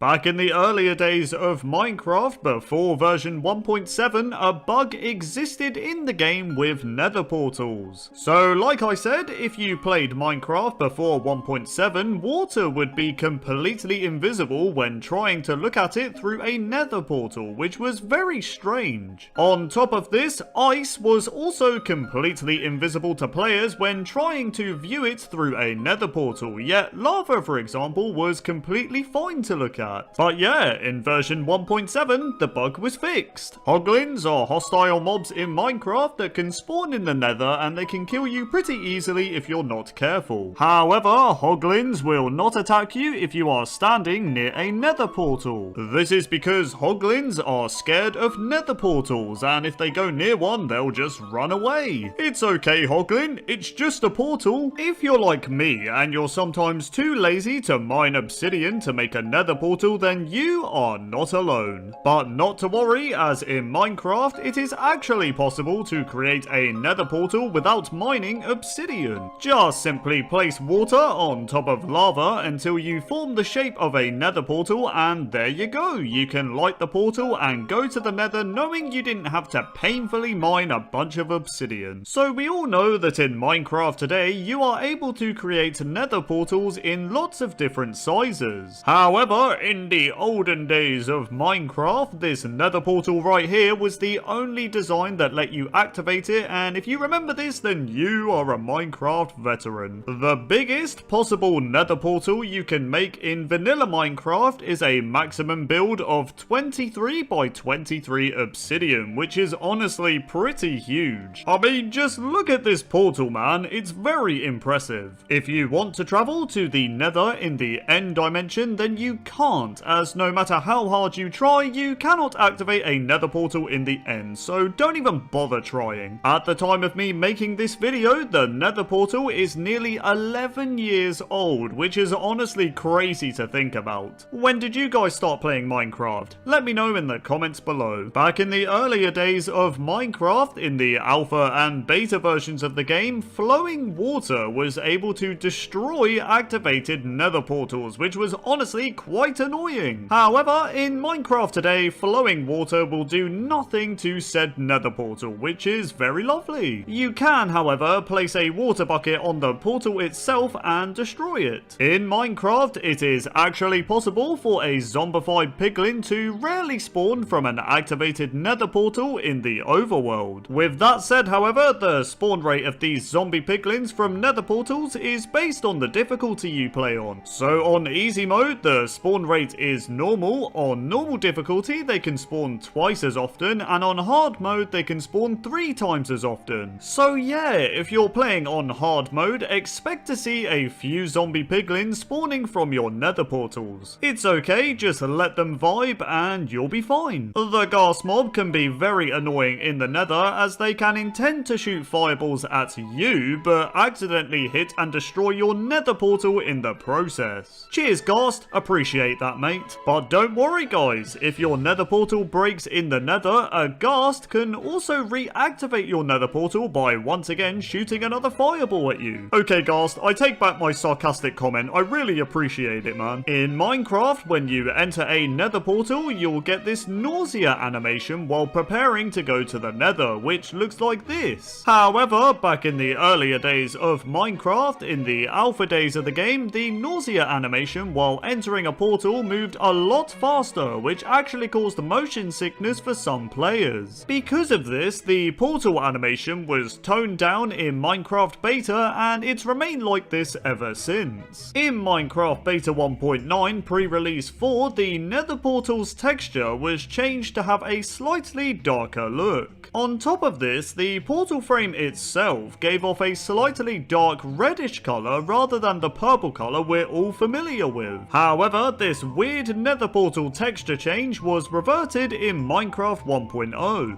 The nether portal frame has the exact same hardness as bedrock, which means they're impossible to destroy with your fist or any tool in Minecraft. In older versions of Minecraft, trying to name a villager with a name tag would instead cause the trading interface to open. To counter this, players would have to stand inside of an activated nether portal and quickly name said villager. Before Minecraft version 1.8, players were able to spawn in the nether portal frame as an item by using the /give command. This meant you could have the portal frame in your inventory and also place it on the ground for you to enter into the nether if you wish. However, the ability to spawn in the nether portal frame as an item was removed, but you could still spawn it in by using the set block command, which is something I guess. The zombie was added into Minecraft in the survival test version on September 1st, 2009, which was over 12 years ago. In Minecraft, all zombies that spawn in desert biomes have an 80% chance to spawn being replaced by the husk mob, which looks like this. This means it's actually rather rare for a zombie to be in a desert biome, as most of the time they'll just be husks. In the Minecraft 1.5 update in 2013, a change was briefly made to zombies, where said zombies would do increased damage to the player when the zombie's health was low. So in other words, when a zombie was about to die, they could kill the player a bit easier, which gave them a fighting chance, I guess. However, in version 1.6, this feature was removed, which I'm sure a lot of players were happy about. Back in the earlier days of Minecraft, in the survival test version of the game, zombies would occasionally wear armor. In this version, however, the zombies would only wear iron helmets and iron chest plates. On top of this, the armor that the the zombies wore in the survival test were purely cosmetic and did not increase the zombies' protection at all. In other words, the zombies just wanted to look cool, and they did. Well, I thought they looked cool. Anyways, moving on. In Minecraft Bedrock Edition, there is an exclusive feature in the game where baby zombies are able to ride adult stray cats, and if you want to know what that looks like, then here you go. Not only that, but in Bedrock Edition, baby zombies can also ride pandas, which too is a rather strange thing to encounter, but hey, it looks like this. I just feel so bad for the cat, man. I mean, just look at it. Anyways, moving on. In Minecraft, most hostile mobs will track the player within 16 blocks of their proximity, whereas zombies can track the player from up to a whopping 42 blocks away. This makes zombies rather annoying, as you'll always see a bunch of zombies approaching you from very far away. Yeah, I can see you, mate. Can you just go away, please? However, if you happen to obtain a zombie head and wear it, then the detection range of the zombies is reduced by 50%. So yeah, wear a zombie head and zombies will only be able to see you from 21 blocks away, which is still a bit annoying, but it's better than 42. Zombies are potentially the meanest mobs in Minecraft, as they will attack and kill baby turtles, which is just horrible. This is so hard to watch, man, but I had to show it for the purpose of the video. I'm sorry, guys. If you thought that was bad, then it just gets worse, as zombies will also seek out and destroy turtle eggs within a 24 block radius, which is just awful as well. I can't believe this is a thing in Minecraft. Anyways, Anthony, let's just relax, calm down, mate. Let's move on again. Back in the earlier days of Minecraft, in the survival test version of the game, zombies could run as fast as the player, making them really difficult to get away from. Listen, mate, get away from me, alright? I'd rather have a creeper blow me up than have you chase me. Due to zombies being undead mobs in Minecraft, a potion of harming will actually heal the zombies rather than, well, harm them. Because of this, a potion of healing will do the complete opposite to zombies. That's right, if you chuck a potion of healing at a zombie, it will actually deal damage to them and eventually kill them. In the 0.31 version of Minecraft InDev, a change was briefly made to where zombies were completely passive and wouldn't attack you at all. So yeah, if you want to chill and vibe with the zombies, play this version of Minecraft. Or, you know, you can just play creative mode, but you get my point.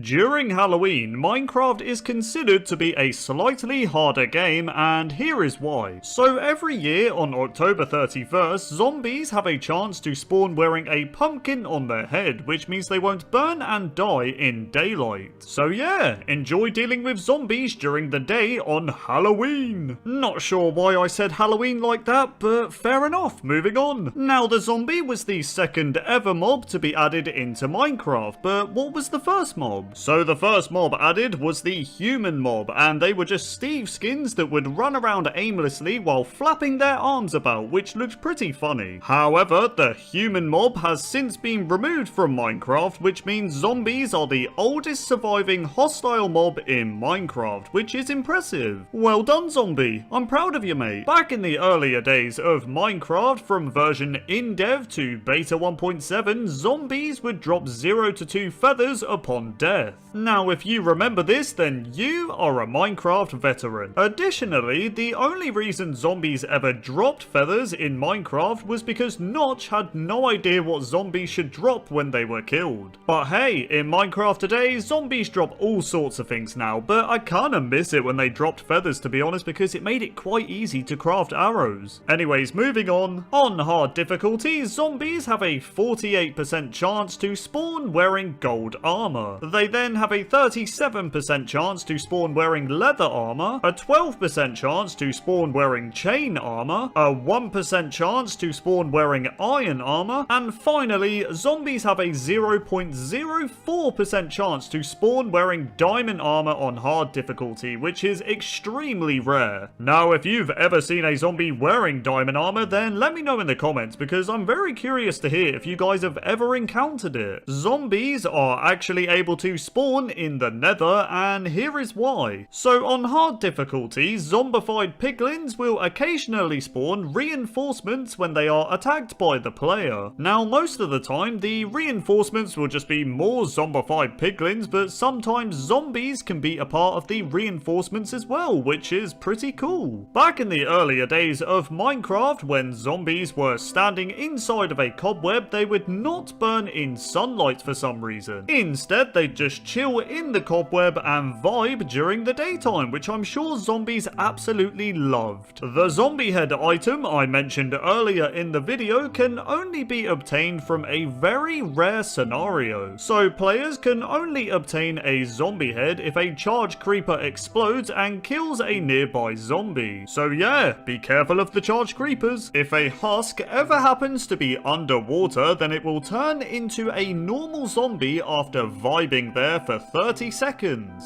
This newly turned zombie will then turn into a drowned mob after an additional 30 seconds if it continues to stay there underwater. Back in the earlier days of Minecraft, the baby zombie mob used to not burn in sunlight during the daytime. This made them one of the most annoying mobs ever, as you'd just be trying to vibe during the day when a stupid baby zombie would come charging towards you and potentially kill you as well. But luckily, in version 1.13, a change was made to where baby zombies would now burn in the sun, which I am so happy about. Oh my god. If a zombie attacks the player while they're on fire, then there's a small chance that the player will be set on fire as well. On top of this, the higher the difficulty you're playing on, the higher the chance the zombie has to set you on fire, so watch out for burning zombies if you're playing hardcore. As of the time of me making this video, there is a glitch present in Minecraft when it comes to axolotls. So if you attach a lead to an axolotl, then it will begin to walk extremely fast around the player, as you can see. Why they do this, I have no idea, but this axolotl is absolutely loving it.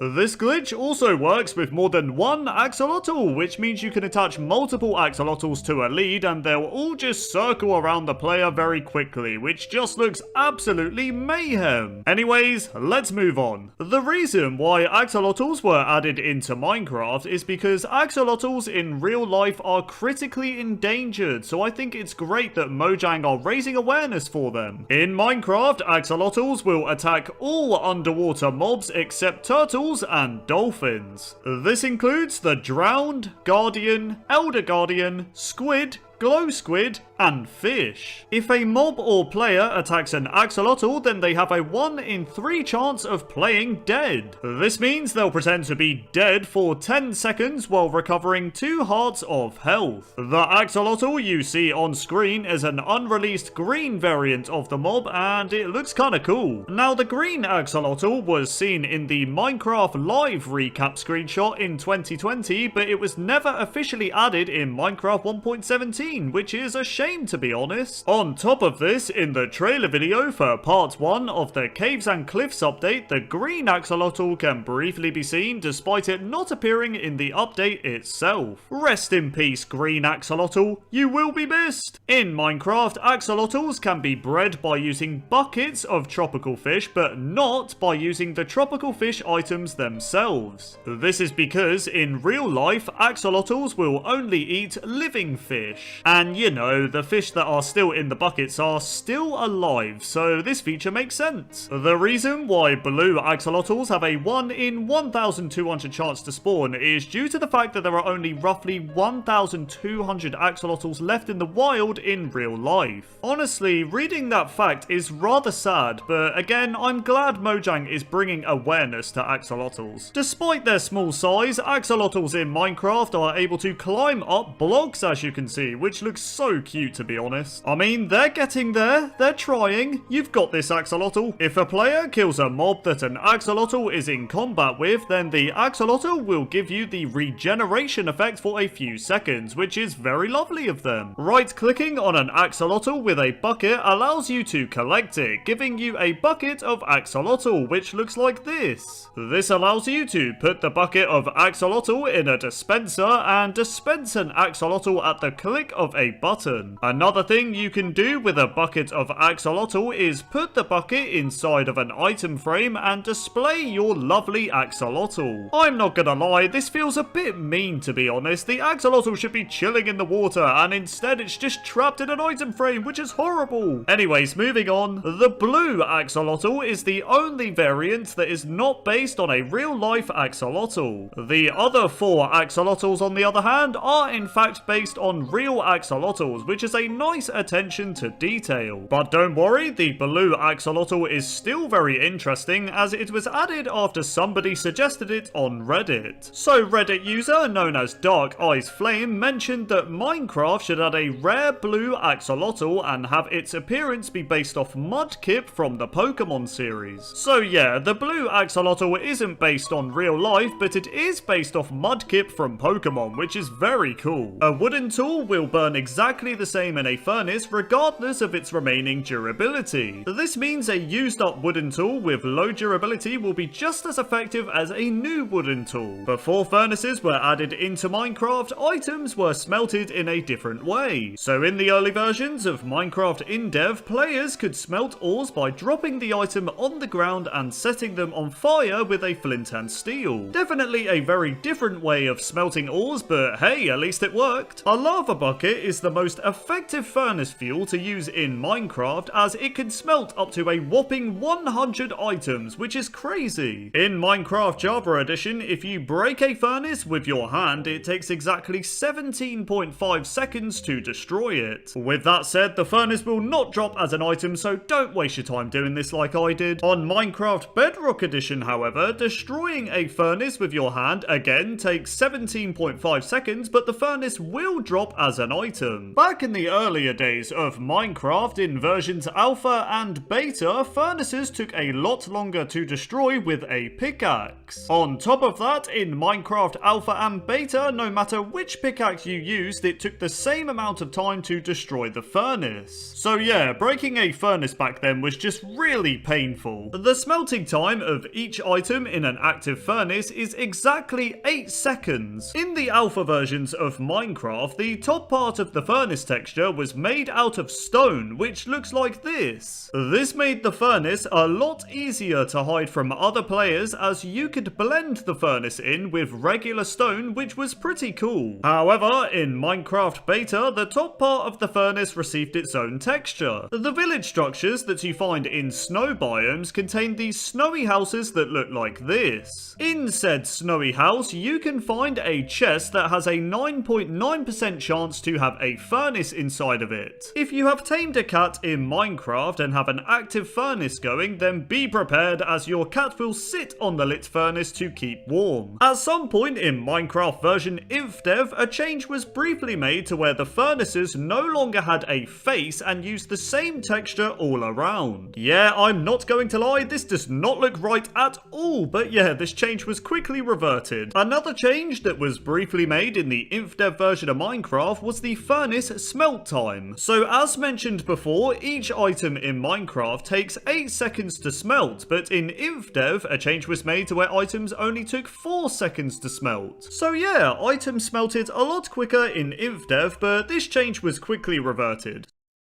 Smelting items in a furnace by using a block of coal is more efficient than using just the coal itself. This is because one block of coal can smelt up to 80 items in a furnace, whereas just using 9 coal in a furnace will only smelt up to 72 items. In the early stages of Minecraft Alpha, there used to be a really annoying bug in the game when it came to placing furnaces. So in Alpha, when you placed a furnace, it would always place facing away from the player, which was really annoying when you wanted to place it in your house. I hated this back in the day. Oh wait, am I recording?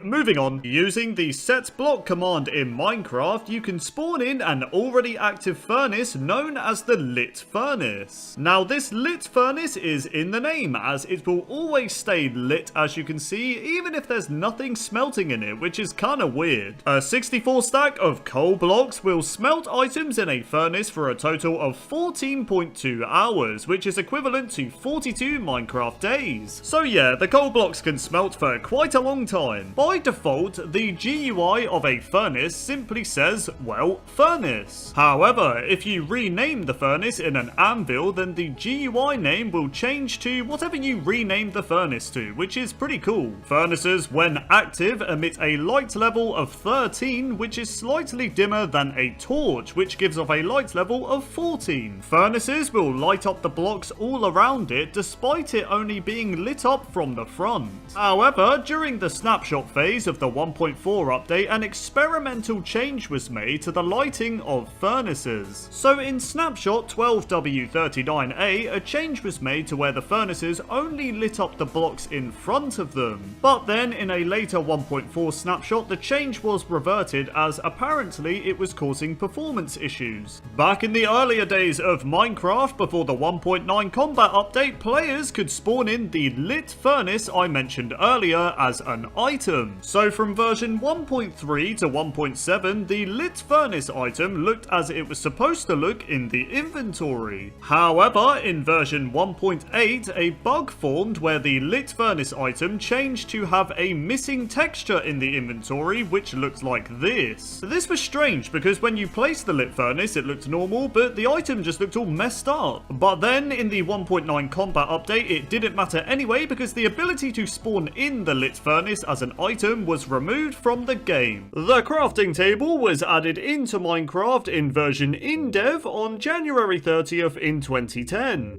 This means the crafting table is now turning 12 years old, which is absolutely crazy to me, man. The first ever crafting recipe added into Minecraft was definitely a strange one. So crafting was first introduced in Minecraft indev, and the first ever crafting recipe was a recipe for the arrow. Now, to craft this arrow, you would need 8 apples in the shape of a chest plate like this. Yep, I'm not joking, guys, this was the crafting recipe that started it all. Isn't it just beautiful? Back in the earlier days of Minecraft, in the alpha and beta days of the game, the crafting table used to be extremely painful to break. This was because breaking it with an axe made no difference to the breaking speed, which meant it took ages, man. Okay, I'm probably being a little dramatic, but it did take quite a while. But then, in version beta 1.9, a change was made to where you could break crafting tables with an axe, which I'm sure every single player was happy about. The smithing table is a block in Minecraft that players can use to upgrade their diamond tools and armor into the more powerful netherite type. Now, the smithing table currently looks like this, but when it was first added in Minecraft 1.14, it used to look like this. Now, as you can see, the old texture for the smithing table definitely closely resembles the crafting table texture, which likely meant this was a placeholder texture before being changed. Before crafting tables were added into Minecraft, players couldn't, well, craft. Okay, I'm joking. Well, sort of. So, before crafting tables were a thing, the only way players could craft was by pressing the B key on their keyboard. That's right, pressing B meant players could use a 3x3 crafting grid to craft items anywhere they wanted to, which, now that I think about it, made Minecraft slightly easier because you didn't even need a crafting table, man. Back in the earlier days of Minecraft Pocket Edition, which is now known as Bedrock Edition, players were not able to craft stone-related blocks using the crafting table. Instead, players on Pocket Edition had to craft their beloved stone blocks by using an old variant of the stone cutter. Now, the old stone cutter looked like this, and I'm sure many Pocket Edition players are getting very nostalgic just seeing this block. Anyways, moving on, the crafting table can be used as fuel to smelt items in a furnace. Now, a single crafting table is capable of smelting a whopping total of 1.5 items, which is absolutely crazy, I know. Honestly, just stick to using coal. If you are ever in a situation where you look underneath the crafting table, you'll instantly notice that the bottom texture is using the same texture as the oak planks texture. I said texture quite a lot just then. Anyways, let's carry on. Wait, what was I saying again? Oh yeah, the bottom part of the texture is the same as the oak planks texture, but back in the earlier days of Minecraft, in the early versions of indev, the bottom texture for the crafting table was actually actually different. That's right, looking underneath the crafting table in InDev would bless the player with the oak log texture instead, which looks extremely weird being on a crafting table, but fair enough. Have you guys ever taken some time out of your day to just look and admire the crafting table? No?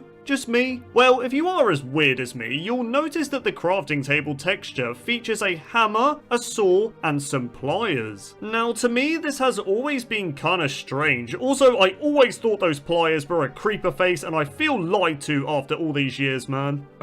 Anyways, do you think any of these tools should be added into Minecraft? If so, let me know in the comments which one you think it should be, and why. Oh my god, do you guys remember back to a time where whenever you leave items in the crafting grid after crafting, they'd just be thrown on the floor when you exited the crafting interface? Now, it wasn't insanely annoying. Actually, you know what? It was, because there was a chance your diamonds could just go flying into the lava after closing the crafting grid, which would just ruin your year, to be honest. Okay, sure, 90% of that would be your fault and 10% the game, but it was still in the game, so I can kind of blame it. But yeah, in version 1.12, a change was made to where closing the crafting interface would now return any items that you left inside the crafting grid to your inventory, which was a change I welcomed with open arms, let me tell you. If you remember when the crafting table was called the workbench, then you are a Minecraft veteran. That's right, from Minecraft Alpha to Beta 1.1, the crafting table was officially known as the workbench. However, since version Beta 1.2, we have called it the crafting table, and it's remained that way ever since, and I love it. Back in the earlier days of Minecraft Bedrock Edition, the smithing table used to be crafted by using one crafting table and one cobblestone. However, in Minecraft today, it no longer uses the crafting table, as the smithing table is now crafted with 4 planks and 2 iron ingots. Not only that, but in Minecraft Bedrock Edition, the fletching table was originally crafted with 1 crafting table as well, and 1 arrow. But yeah, in Minecraft today, the fletching table is crafted with 4 planks and 2 flint. The crafting table has gone through many small texture changes. So when the crafting table was first added into Minecraft, it looked like this, which looking back at it now is a very nostalgic texture. But then in an early 1.14 snapshot, it was changed to look like this. But that didn't last very long, as it was slightly changed again in a later snapshot for 1.14. But that didn't last very long either, as finally in 1.14.1 the crafting table was changed for a final time to look like this, and it's remained that way ever since. The crafting table is able to naturally generate within a few structures in Minecraft, and those are as follows. First of all, crafting tables will generate within a witch hut, which is pretty cool. Secondly, a crafting table can be generated within the basement of an igloo structure, which is very lovely. Next up, you can find some crafting tables in some small village houses, which is mind-blowing. I know, who would have thought villagers would have crafting tables? What are you looking at? I was complimenting you. Then finally, a crafting table is able to be generated within the tents that generate outside the pillager outpost. So if you're good at crafting that tent,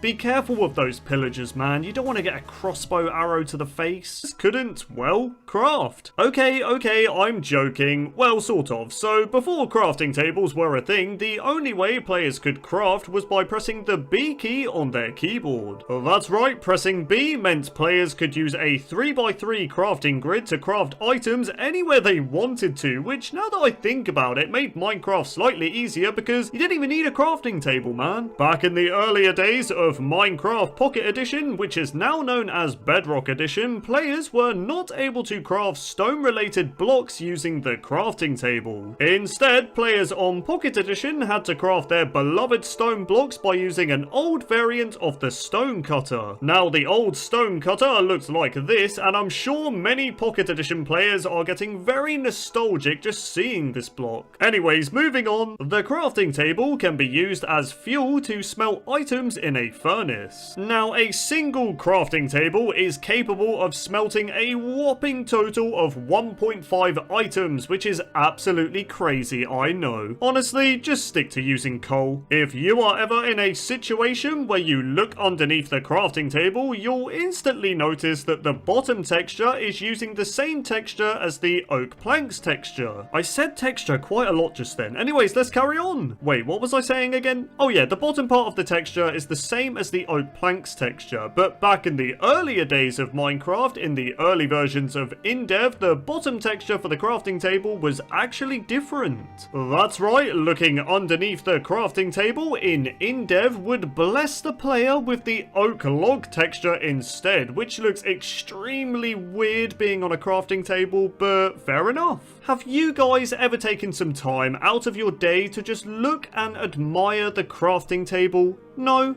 Just me? Well, if you are as weird as me, you'll notice that the crafting table texture features a hammer, a saw, and some pliers. Now, to me, this has always been kinda strange. Also, I always thought those pliers were a creeper face, and I feel lied to after all these years, man.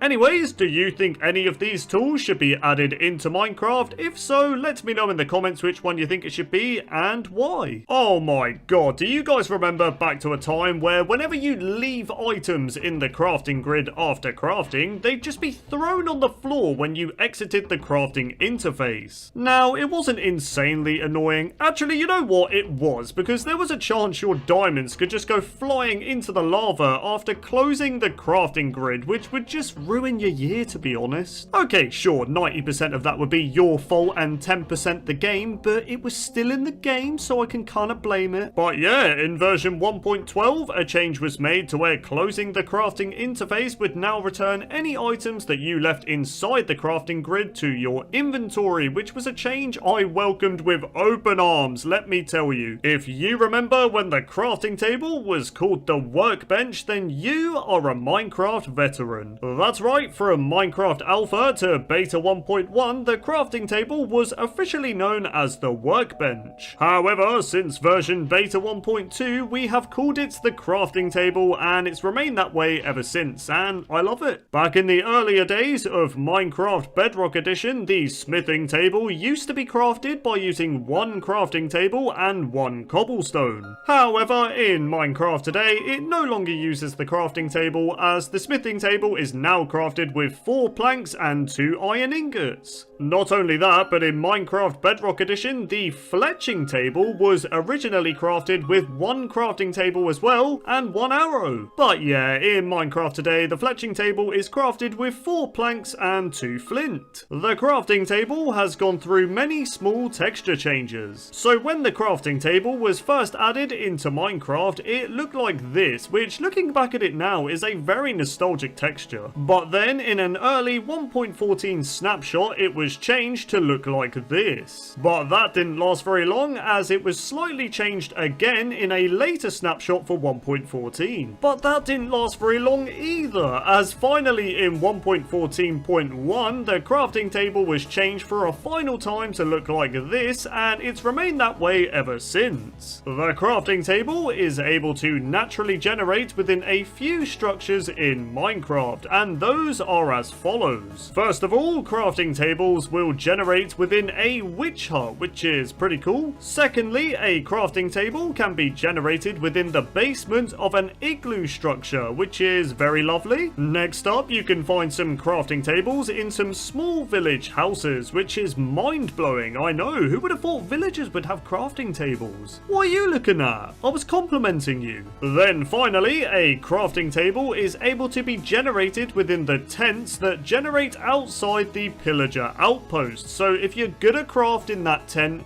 be careful with those pillagers, man. You don't want to get a crossbow arrow to the face.